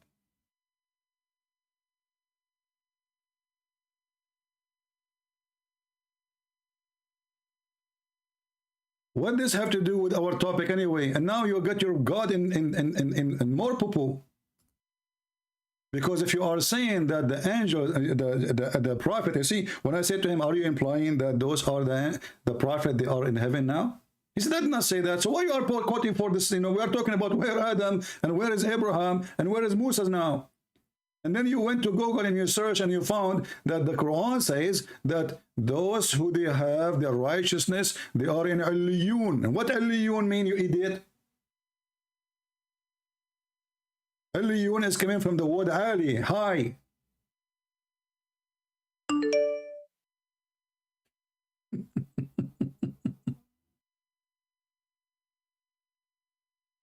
But this is for all the righteousness, and this is a promise after the judgment day.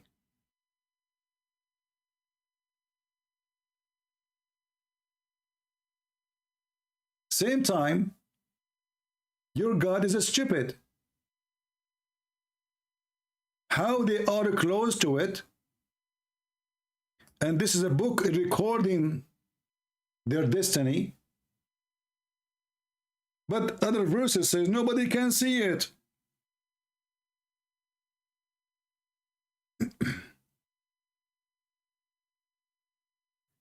And this is a promise about the judgment day. If we go right now to Ibn Kathir, he will get you busted and he will make everybody laugh at you. Call me back so we can laugh. Chapter 83, verse number 18. Let us laugh.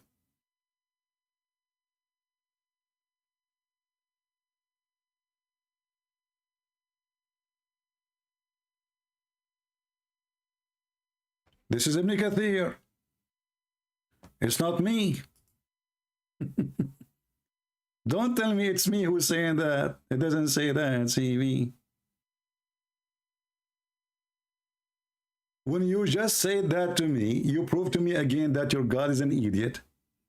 Because according to your God in different place, Allah, he put the board, the record of Allah, between the eyes of the angel Jibreel. And nobody can see it, even the angel, sorry, Israfil. Even Israfil himself cannot see it. And then when you say to me that there is people who live in next to the board, that is more stupid too.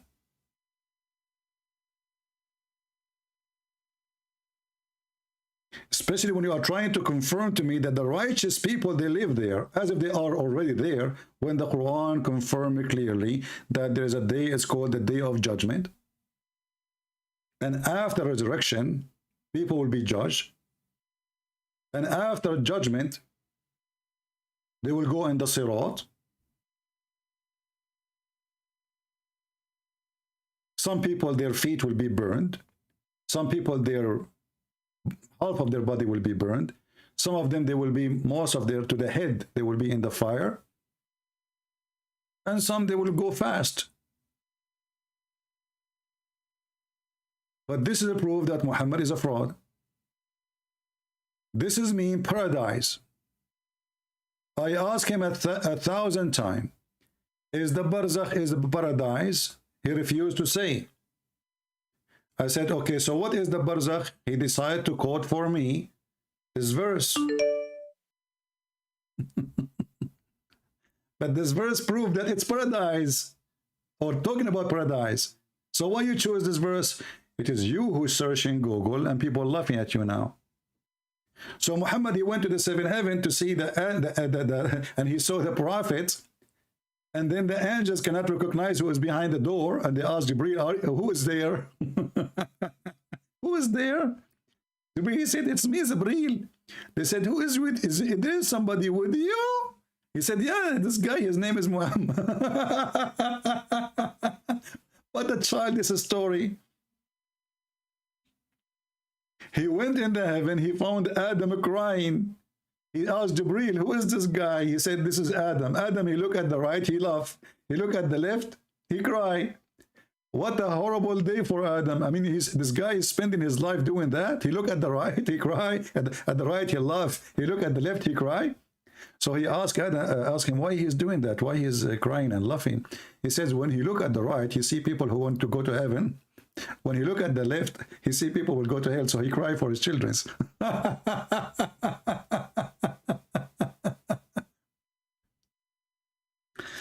Let us try to call him again, so we can laugh. And he hang up.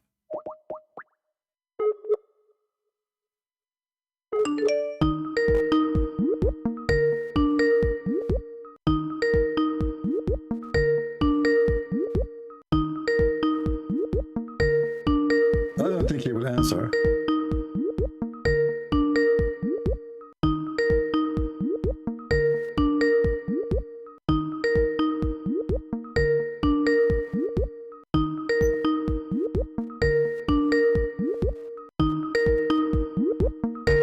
He won't answer, coward. Look, guys, I asked him, who is the one who the are close? He said, angels, heaven, etc. Whatever. I said, no, tell me what whatever is. Does it say here the angels?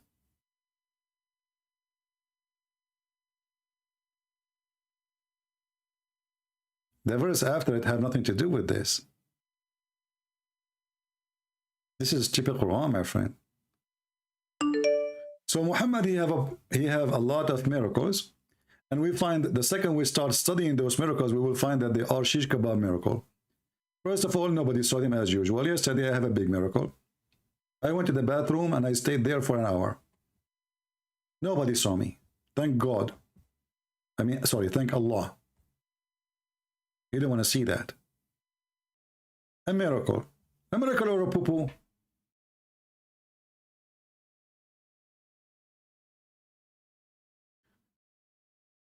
Let us see this guy, he keep calling.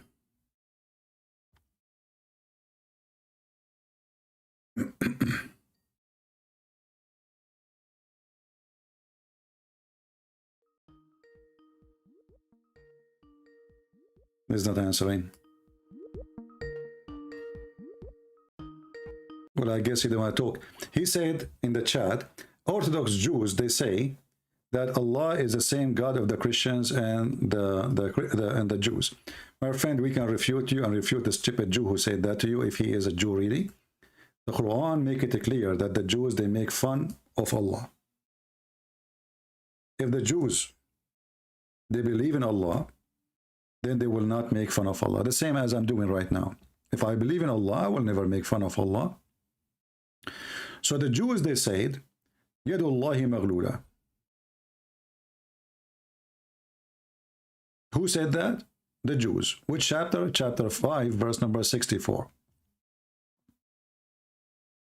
Have you ever heard of somebody, he make fun of God and he believe in him? I never heard of such a one. So look what happened. We asked them how Muhammad is a prophet. He says that Muhammad have miracles. Like what? He says the moon. He split the moon. I said where it says he split the moon, or even Allah split the moon? Nowhere. Secondly, does it say that the judgment day is near? He ran away. He says doesn't mean that the judgment day is going to be tomorrow. No problem, but this is 1400 years after. Is it that is a sign of the judgment day? Is it? And then he went to the miracle that Muhammad, he went to the, when we mentioned to him that in chapter 17, it says Allah, he refrained from sending miracles. And this is a chapter sent way after all those chapters. Allah refrained. Actually, the verses where it says Allah refrained from sending miracle are proven again that Muhammad is stupid. Why? Isn't it the Muslim says that the Quran itself is a miracle? And this is why this potato, he hang up. When Allah, he says, we refrain from sending miracle, and supposedly the Quran is a miracle, that means Allah is stupid and he do not consider the Quran a miracle. Otherwise, why he say, we refrain from sending miracle if the Quran is a miracle?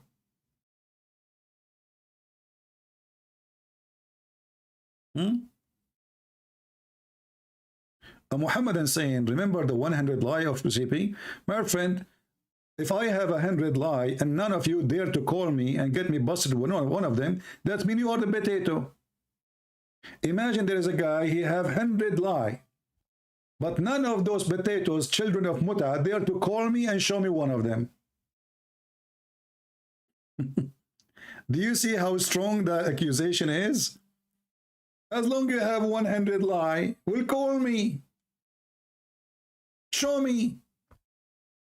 Let everybody see. What are you worried from? Coward.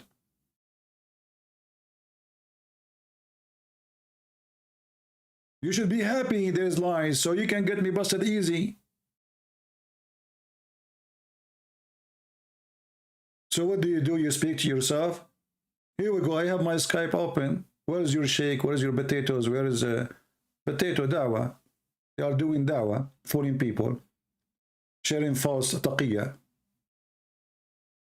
Anyone who have lies, this is the easiest way actually. If a person isn't honest, it's hard to get him busted, brother. And as long as you are saying I have a lot of lies, hundreds of them, just call me. Choose one.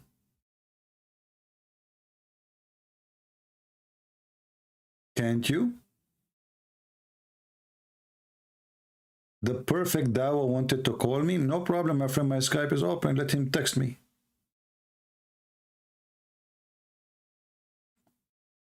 Ask him to text me. Tell me what his name will be in Skype, and I will call him.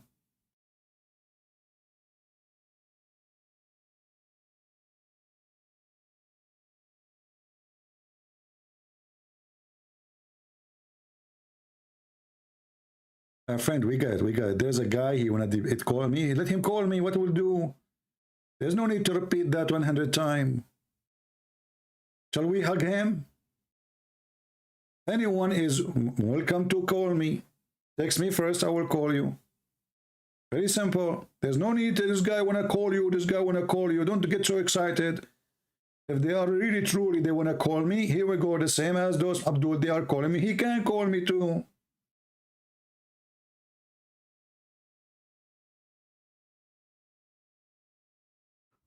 So when we ask him about Muhammad, he have 3 eyes. He says, it doesn't say he have 3 eyes, but he can see his back. How he can see his back without an eye? And he said, this is only when he's praying. Is that why Muhammad was able to see the shaitan taking hair from his ass?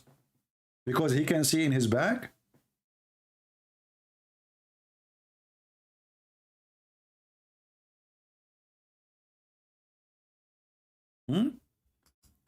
My friend, the one who's getting hurt is you.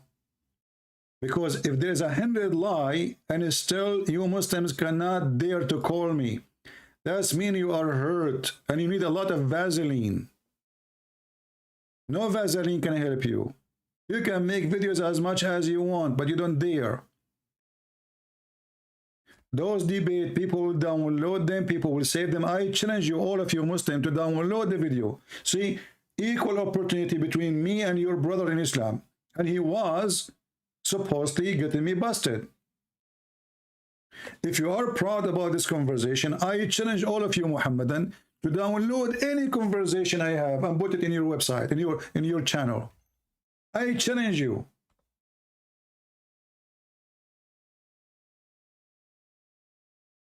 Who is the liar? Muhammad, he went to the seventh heaven, and then we find the Quran saying that Muhammad have no miracles. We refrain from sending miracles. In which chapter? The same chapter, it's called 17, chapter Al-Isra. I mean, have you ever heard of a stupid madness like this? This is the chapter when Muhammad supposedly went to heaven. The same chapter says Muhammad have zero miracle.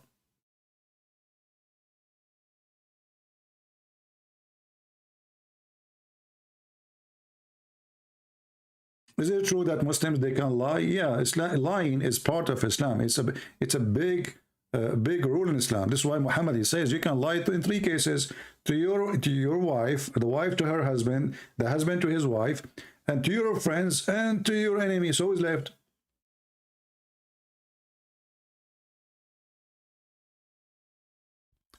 This is alone is a contradiction. The chapter of Muhammad being taken to heaven is the same chapter saying that Muhammad did not go to heaven.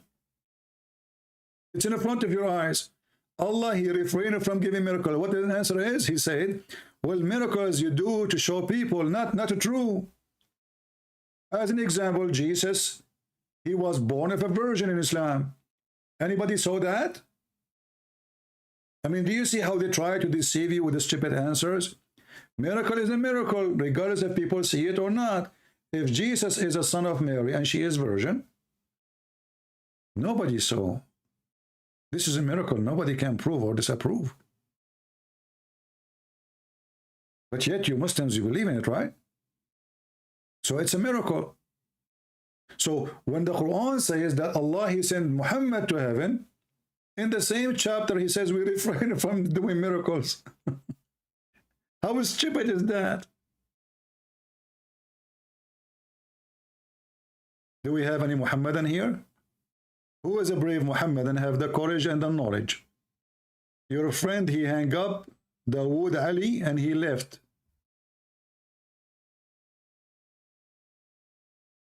We called him again, he did not answer.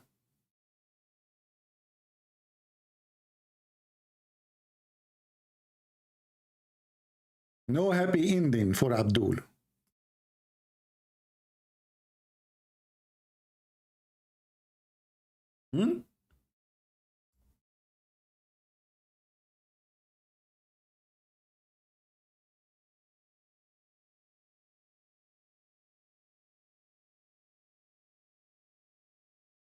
Any Muhammadan?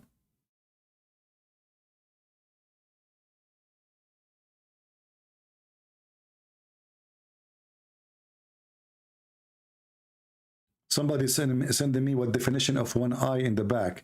My friend, what definition of one eye in the back? This is not a figure of speech. This guy, he claimed he can see them behind him. This is, we're not talking about figure of speech now. Don't give me your definition. This is not a figure of speech. Like somebody have, let us say, oh, he see things we did not notice. This is not about figure of speech. This is something really happened. Muhammad, he claimed that he can see in his back. So look what we discover. Muhammad, he never go to heaven. Not only that, when Muhammad, he went to heaven,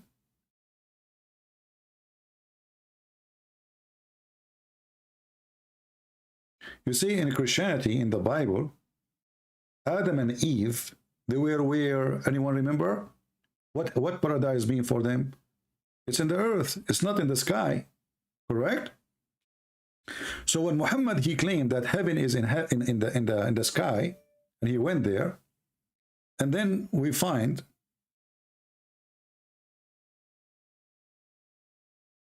there's somebody trying to call me. Let us see, who is this?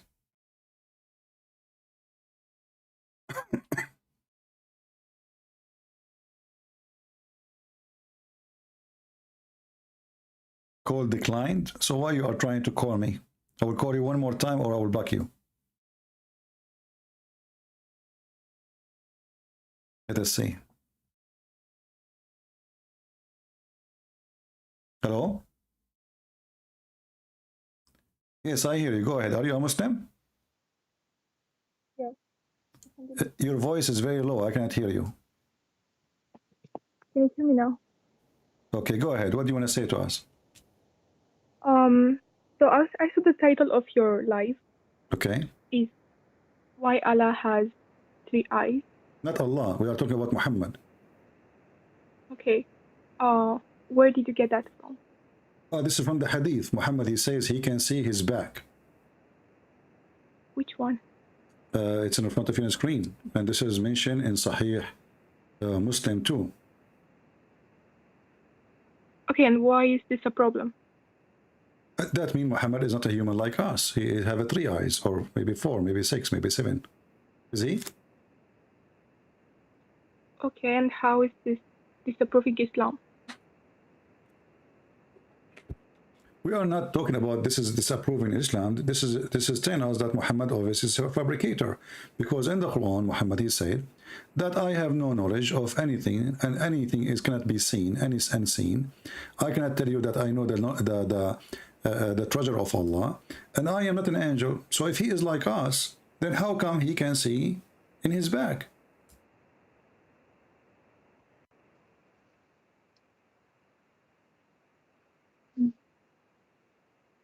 What do you think?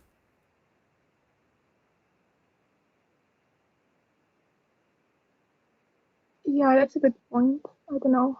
Chapter 6, verse number 50 says, Allah said to Muhammad, tell them, I do not tell you with me the treasure of Allah, nor that I know the unseen. Well, unseen for us is anything we cannot see. Do we agree? Yes. Okay. If you are in my back, at least for me at that moment, you are unseen. Okay. Okay. So how Muhammad, he claimed that he, in one chapter in the Quran, Allah saying to him, you are a normal person like everybody. I cannot tell you that I'm special. I cannot tell you I'm an angel. I cannot tell you that I know the unseen. I cannot tell you that I know anything. The only thing I know is that I is revealed to me by revelation or inspiration. And here there is a mistake in here. Did Muhammad receive inspiration, or he received revelation as a message by somebody? He received revelation. Revelation, which is message, right? A message from Jibreel, correct? Right. And Jibreel, he spoke to him by voice. Do you agree? Yes. So how Muhammad using the word inspiration? Well, maybe the translation is not the best. No, my friend, I speak Arabic. I don't know if you speak Arabic. It says here, إِلَّا مَا يُوحَى إِلَيْهِ. Yuha, coming from the word wahi, which means inspiration. Inspiration is somebody in my mind, inspire me. If somebody come to my door and knock at my door and he gave me a delivery, that is not inspiration. Do we agree? Yes. Okay. So Muhammad here again, he is contradicting himself, because either he inspired or he received revelation from his God through delivery. Both, it doesn't work.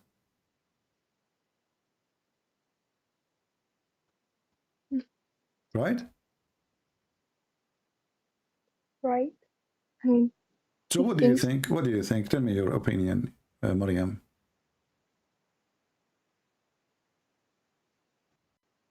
Do this religion make sense to you as a Muslim lady? I am amazed to say that, but it does not. It doesn't. That's Yeah. wonderful. So why you are a Muslim? Why you don't leave Islam? As long as you notice that this is really silly.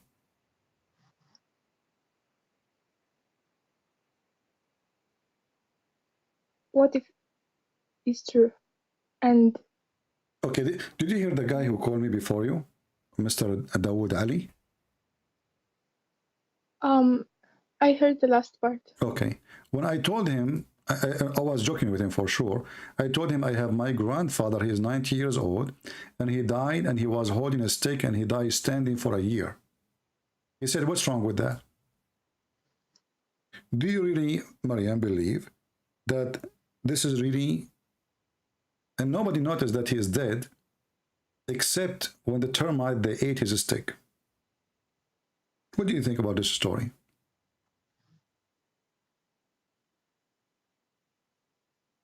I don't know. And this is in the Quran, chapter 34, verse number 14. And what is the point of this story? A guy, he have a flying carpet. He have a ring to control the genie. And then the shaitan, he come and he took his face and his look. Always Sulaiman, when he go in the bathroom, he give his ring to his wife. And then shaitan come in the shape of Sulaiman, and he claimed that he was in the bathroom, and he asked the wife for the ring. She gave him the ring. He lost his kingdom. You watch cartoon, Mariam? No. But be honest with me, don't you think this is like a cartoon? Do you think really believe that the king, he controlled his kingdom by a ring? He go to the bathroom, then shaitan, he come in the look of the man, and he took the ring from the wife, and then he became the king because he got the ring. Did you watch the Ring, the Lord of the Ring movie? No. You did not? I didn't. You don't watch TV at all? No. Okay. Well, I don't watch TV when I was a kid because I always break it, you know. So my parents, they forbid me from sitting in the TV room because after 5 minutes it's going to be broken. I don't know why, but anyway. So what do you think about this story? Ring, controlling, and then the wives, they notice that this is not their husband because he is so good in bed.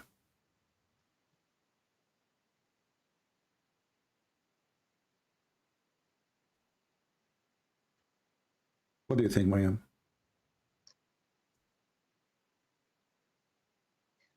To be honest, it's quite stupid. I agree. It's a stupid story. Very stupid. I agree with you. And as long you are saying this is a stupid story, I will show you more stupid story. When Muhammad, he said the majority of women, they will go to hell because they have deficiency in their mind. And they have deficiency in their religion. They ask him, what is our deficiency? He said, well, don't the Quran says one man is equal to 2 women as witnesses? He said, yes. He said, this is your deficiency in intelligence. And he said, isn't it true that when you have your menstruation, you don't pray or fast? He said, yes. He said, this is your deficiency in religion. Mariam, do you agree with Muhammad that you are, as a lady, you have deficiency in your brain?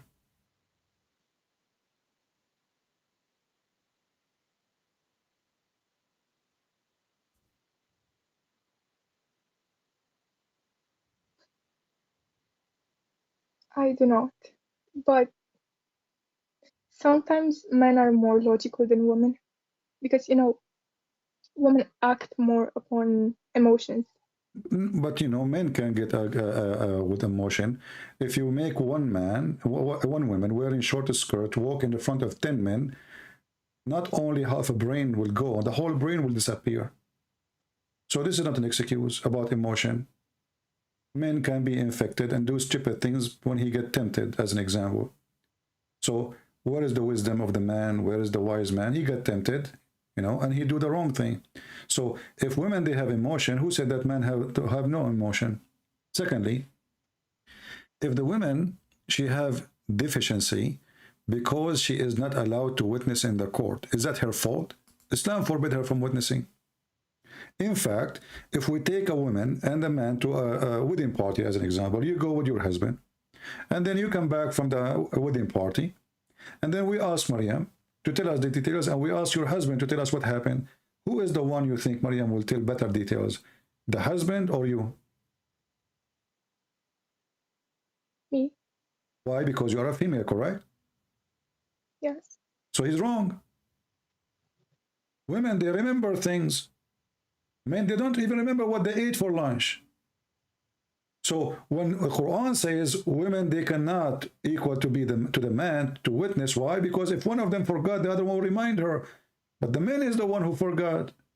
Women, they will remember what women they were wearing, what the bride was wearing, what her maid was wearing, what etc. What the room was. Everybody they remember the clothing, even the perfume, even the food. They remember everything. The man, he remember nothing. So when Muhammad says women, they have deficiency in their brain regarding memory, proving the deficiency, he is the one who has deficiency. To the point Muhammad cannot remember the Quran after he recited the Quran. That's why he claimed Allah, he sent him 7 Quran. In the top of that, Maryam, when the Quran says that you have deficiency, or Muhammad says you have deficiency because you don't fast Ramadan, you don't pray like the rest of the Muslims because you have menstruation. But isn't it Islam forbid you from praying when you have menstruation? It's Islam forbid you, right?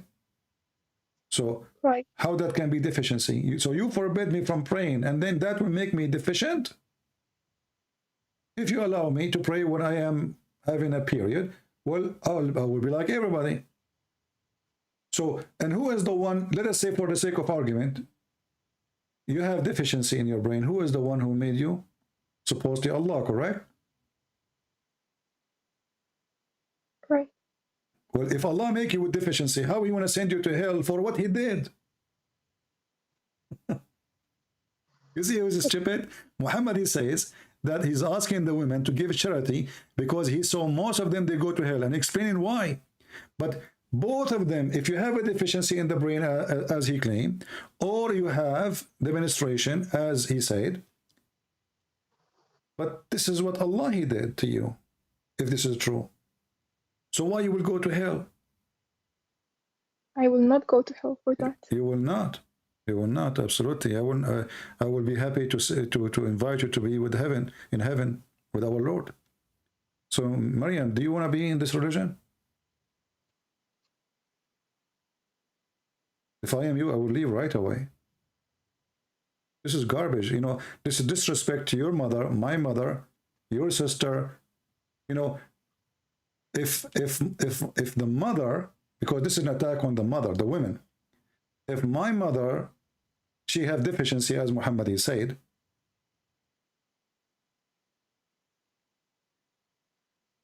and he is saying that all the mothers will go to hell. There's a hadith says, Muhammad says that heaven is under the feet of the mothers. Why? Because he wants them to have babies. But as you see, mothers are going to go to hell. Because all mothers, they have menstruation. And according to him, all mothers and all women, they have half a brain.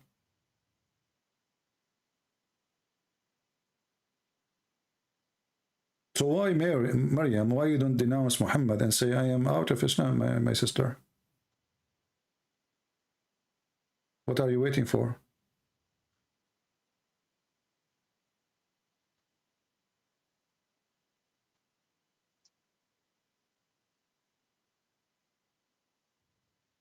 I am out of Islam.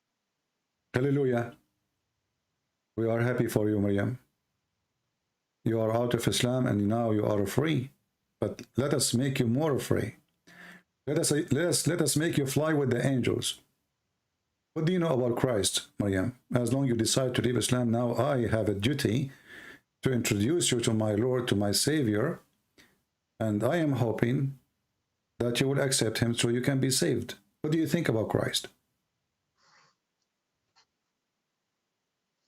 I think he was a prophet of God. Okay, he is a prophet of God. But don't you think that prophet of God, he commits sin? He commits sin, right? All of us, we are human, we commit sin, correct? Yes. But Jesus never commits sin.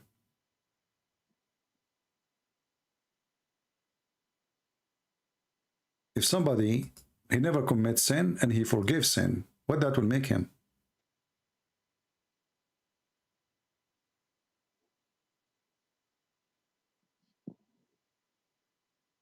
I don't know. That will make him God, because that will make you perfect. Perfection is a miracle, and Jesus is a miracle. When Jesus is born, his birth was a miracle, correct? Right.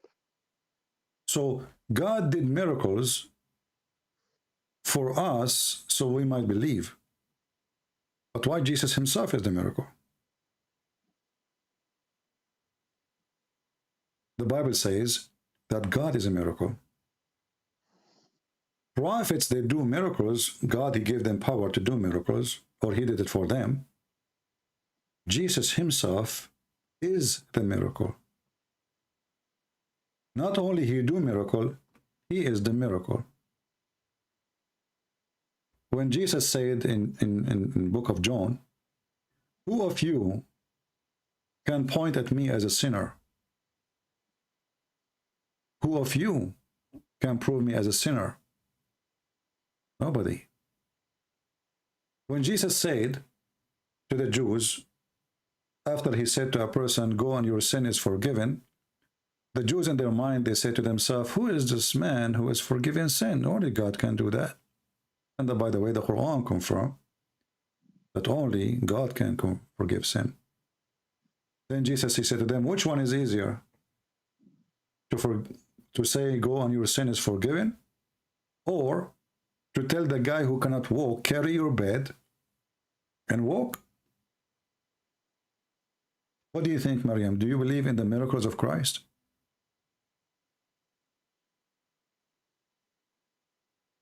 Well, to be Christian, I have to believe that Jesus is God, right?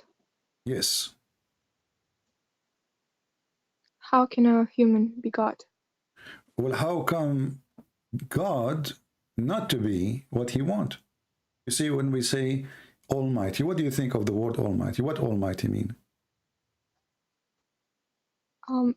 That he can do anything. Exactly.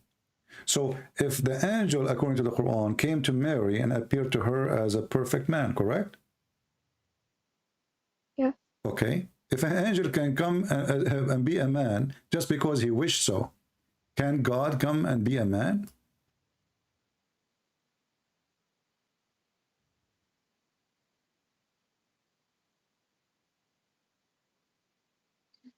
Yes. So there's no problem because we have God Almighty.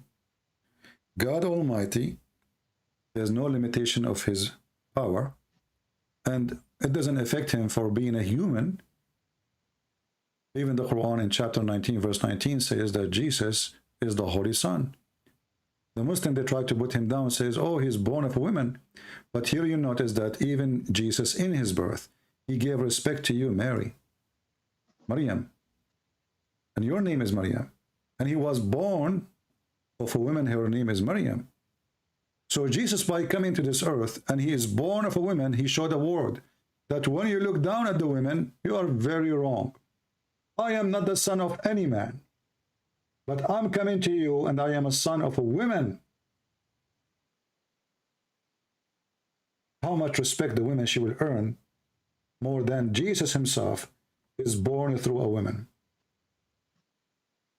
So, born of a virgin, the virginity here is to show you that God not only can come as a man, but he can come as a man without sexual relationship, the way you know always, for he is almighty. So he broke the nature of the human being by coming from a virgin, and the Quran confirmed that Mary, she is a virgin. In Islam, this miracle, there's no point of it, because my mother, she can claim that she gave birth to me and she was a virgin too. And your mother, Maryam, she can say that too, because nobody can witness this miracle. But virginity here proving to us that Jesus the Christ is born with no sexual relationship. He is above all mankind. This is why Jesus said, I am from above, you are from below. When he said, I am from above, He is not showing off that he like, okay, I am high, you are down. No. As you know that Jesus, he washed the feet of his disciple. When he said, I am from above, he is showing us who is he. And the funny, the Muslim, they say to us, where Jesus says, I am God, worship me. Well, all the Bible says so. So if you go to John chapter 8, Jesus said, you are from below. You are from beneath. I am from above. Jesus was confirming who is he and what he present. So when we believe, Maryam, in Jesus as God, we are believing in Almighty who can do everything. When Jesus here resurrected the person from death, the Quran says even he made it from the bird, from the mother bird. So he's a creator. So what is left for Jesus not to do? He can resurrect you from death. He can create you from the mud. He created eyes to the blind man who cannot see. He did not give medication. He was not a doctor. He is not a physician. And he is not an engineer. When he controlled the nature, when he controlled the storms, when he feed the thousands, even the chapter in the Quran, there's a chapter, it's called Chapter of Al-Ma'idah, the table. This is about Jesus, feeding thousands of people. So did we ask ourselves, why all those miracles, amazing, powerful miracles about Jesus? He can tell you even what you hide in your houses. What is missing for you, Maryam, to believe that Jesus is God? Is there anything missing?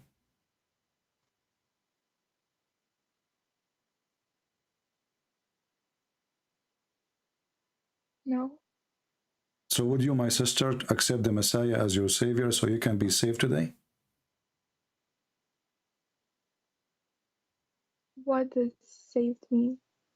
That means I will go to heaven? You see, the second you accept the Messiah, you will be considered as a child of God. Child of God doesn't mean that God did marry my mother and we are, he gave birth to us. No. Child of God means that because he loves us, you see, our God is different from the God of the Muhammadan. The God of Islam, he wants slaves. That's why Muhammad, he says, if you don't commit sin and seek forgiveness, Allah will wipe you out of existence and will replace you with people who commit sin and ask for forgiveness. Our Lord is different. Our Lord, he loves us as a children. So when you accept the Messiah as your Lord, as your Savior, you are a child of God in the kingdom of God. And Jesus, he said, he and she, they will be the same as angels, which means me and you, I'm not going to be better than you because I am male. And you will not be better than me because you are a female. We are equal in the eyes of God, and we are children of God. So when you accept him, you will be in heaven. And heaven of Allah is not about sexual relationship. For God who created the joy of sex, he can give us a joy nobody can imagine.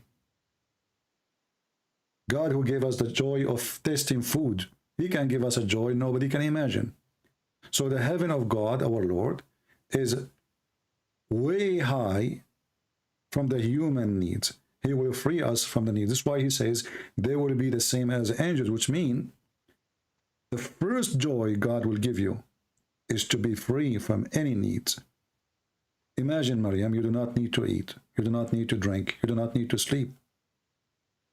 You do not need a doctor. You will not cry. You will be always enjoying life, and the life he will give you is different life. So when you say, I accept the Messiah, not only you accept the Messiah and you will go to heaven, you accept to be the same as the Messiah, holy. You accept to be a person who loves everybody. That's why Jesus says, love your enemy. So if you accept the Messiah, you accept that you will not be hateful. You will be always grateful and forgiving. For God loved the world, he sent his only begotten Son. So you need to fit with the Lord you want to believe in. You have to be loving the same as he loves you. But I think it's impossible to be perfect, to be always grateful, as you said. It's impossible, and I'm not saying I am perfect. We just said only Jesus is perfect. I'm not saying that he will be perfect. This is why the Bible says, be holy like your Father, which means it's a project you work in. So tomorrow should be better than yesterday. The day after should be better from the day before it. You will not be holy, and you are not perfect for a very simple reason. God did not make you perfect anyway. But because you work toward perfection, the Lord, he see it. He see that you are fighting your sin, fighting your guilt, trying to be the best you can as a better person. That's why God forgive us. He forgive us because we do wrong, not because we are perfect. Correct? Right. A person who is perfect, he don't do wrong, or he do not need forgiveness. But because we are not, God forgive our sin, and the Messiah, he forgive your sin. So when we say you have to fit with the Lord you belong to, which means in this case is the Messiah, you have to promise yourself you will work hard as much as you can, not to be hateful. Like you see, I don't hate Muslims. I will never hate them, even though they threaten me every day to kill you. I will never hate one, because the second I do, I am against my belief. I'm going down, not going up.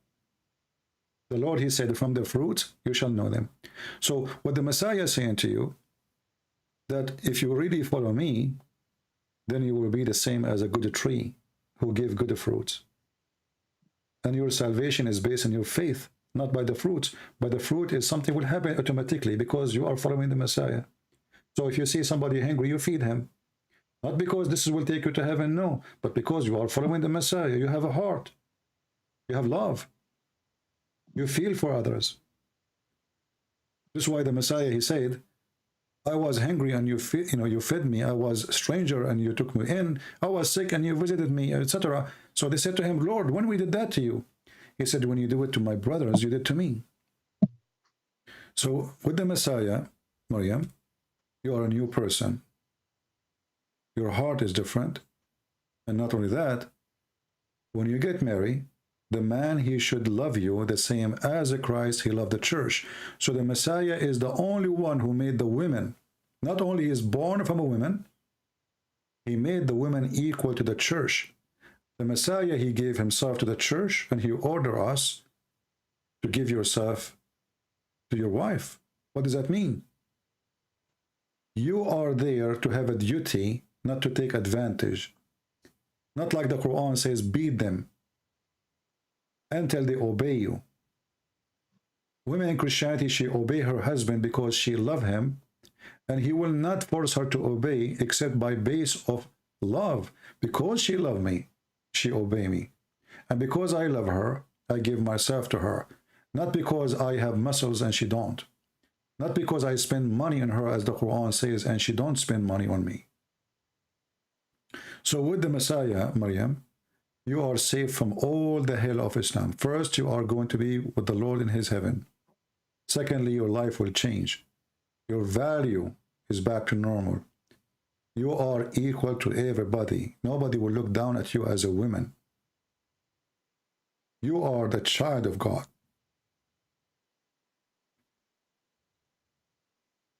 I invite you, Maryam, to believe in the Messiah. Me and you, we might go to sleep and we don't wake up tomorrow. You never know. We don't know what 2 hours from now will happen. Salvation, you cannot miss, because this will be the biggest mistake in life. You can miss the bus, you can miss a job, you can lose money, you can lose anything, and you can win anything. But there is really one true win in this life, is the life after of salvation. So I invite you, Maryam, to accept the Messiah as your Lord.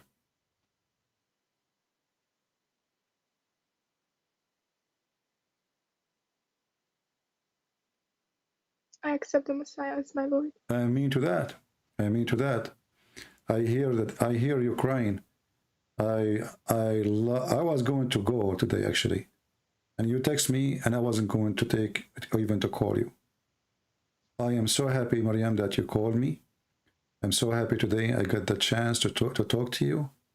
And the Lord, he said in the Bible, there is a happiness in the kingdom of our Lord. Just for one soul is saved.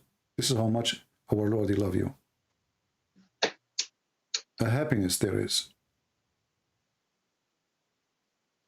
Do you want to say anything to those people? Look how many people are happy for you that you accept the Messiah today. Do you want to say anything?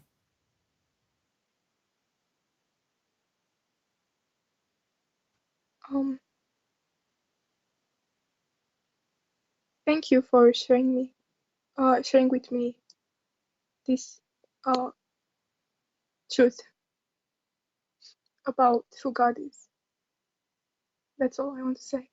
My sister, there's no thanks to me, thanks to the Lord, that he brought the child of God like you, a good-hearted person, back home. You are just back home today. And don't thank the man, thank the Lord. It is the Lord today who helped you to be here, who helped you to see, and it is him and only him who can save you. I'm nobody. We are happy for you, Maryam. If you have any question about the Bible or anything, I will be happy to answer you. I want you, maybe in private, you can tell me if there's some churches close to you, if you like to share where you live, so maybe I can find somebody to help you. However, you can download the Bible from the internet. And you can start reading the Bible, start from John, the Gospel of John. We have 4 Gospels, but the 4 Gospels doesn't mean we have 4 religion or 4 belief. 4 Gospels, 4 writers writing the story of Christ and writing what Jesus said and his teaching. So I would like you to start reading from the book of John, whatever you can every day. And if you can go to a church close to you and ask them to help you to understand more the Bible and tell them about what happened to you, I'm sure they will be so glad and so happy to help you. Well, yes, there are many Orthodox churches here where I Wonderful. live. Orthodox churches are very, very, very, very good.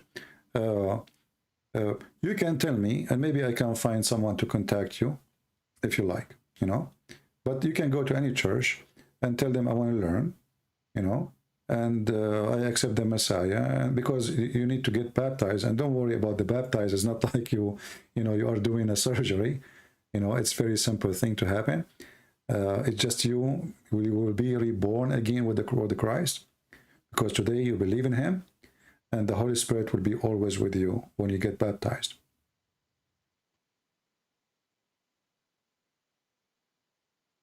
Do you have any question for me, Maryam?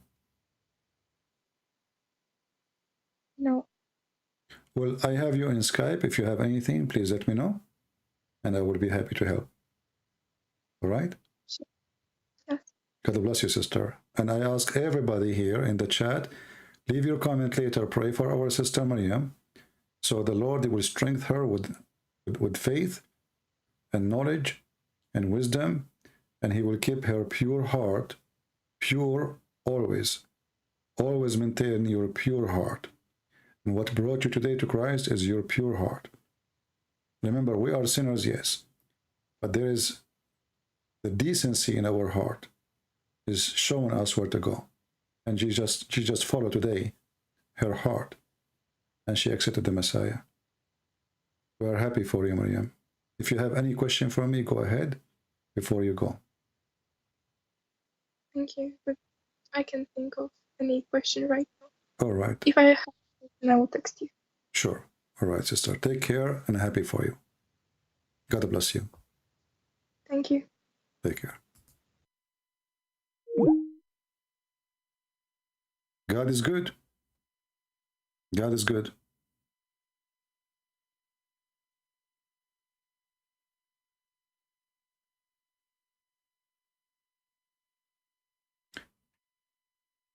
This is why, like sometime, you work hard, you lose your voice, people scream at you. What I do is not really fun until you hear the voice of a person saying, I accept Christ. Otherwise, everything is not fun. But when you hear that voice, and I heard it already for thousands and thousands of times, that is different level of happiness. You cannot explain it, but you feel it. We pray to our friend Dawood, the one who called me before her, to see the truth, that he is defending somebody nobody can defend.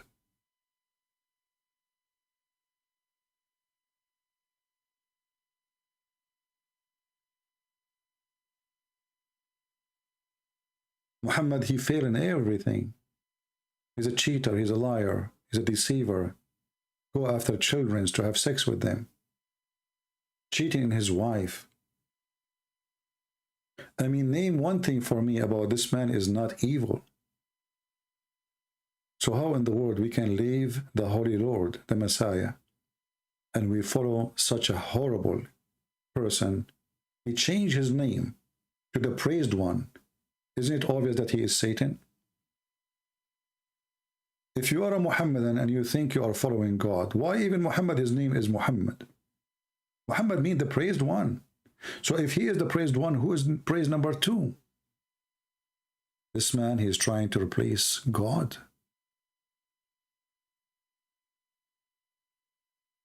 And he will be punished. And already he is punished for what he did. And more to come.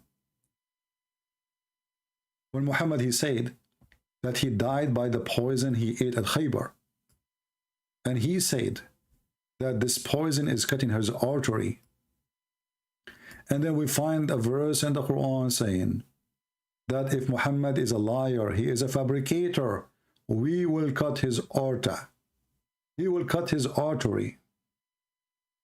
Muhammad, he confirmed.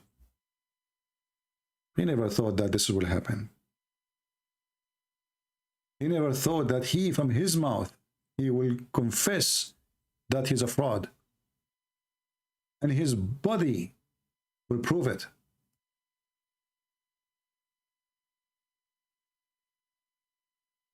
If Muhammad is lying, I'm going to cut his artery. And Muhammad, exactly, this is how he died.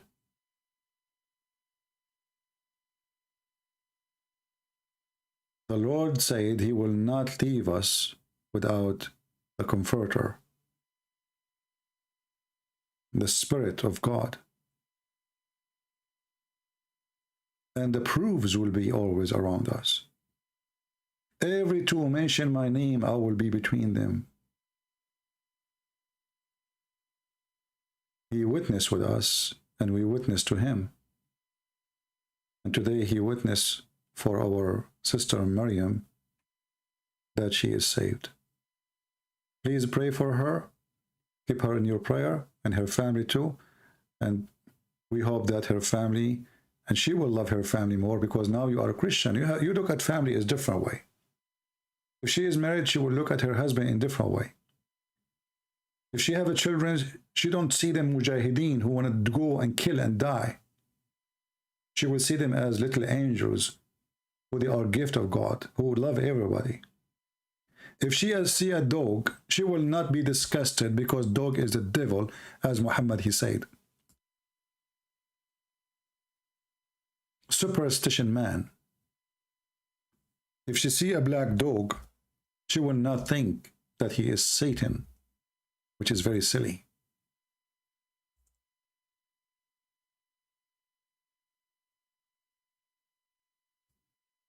This person, obviously, he's been hated by dogs because they can sense his wrong energy, his evil energy.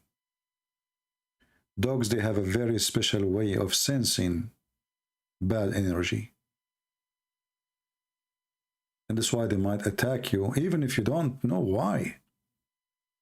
Because they felt something wrong in your energy. Maybe in your head, you hate them. You saw them, and you are, you know, they can feel it.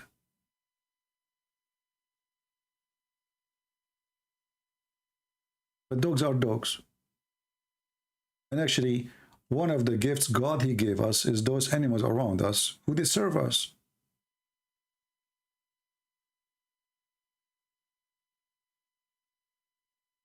If somebody want to say, well, there's some dogs are bad, well, there's a lot of human are bad. And they kill way more than dogs, they kill a human. You might hear once a year, a dog killed a man. But you hear every day a man killing a man.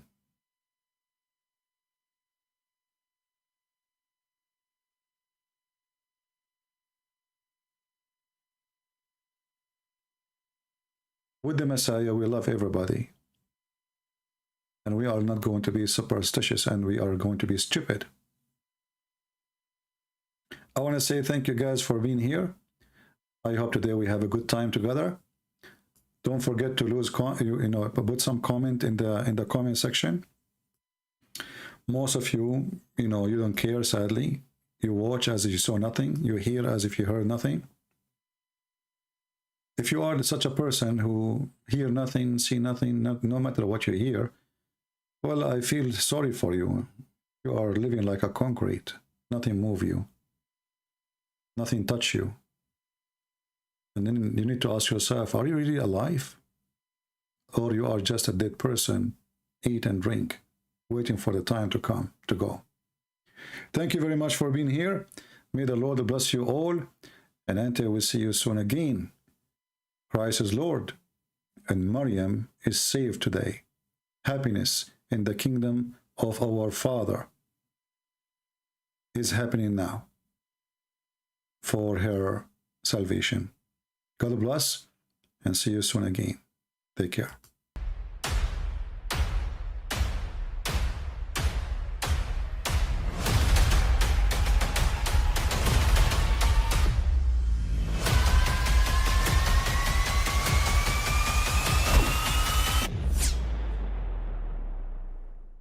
But I mean, again, he doesn't know who Gabriel is, right? Because he didn't come from an Abrahamic faith. The people of Mecca were pagan. Quran is mentioned, if this book was from other than God, they would have found in it many contradictions. If a book is without contradictions, that has no bearing on whether it comes from God or not. I've had phone books that are inerrant, but I certainly don't think God gave them. That we believe without understanding. The brother asked a very important question, that most of the scholars say that listening to music, watching movies, and most of the television programs, they're haram. So how can we have fun? Let me tell you, brother, at the outset that having fun is permitted in Islam as long as the fun is halal fun.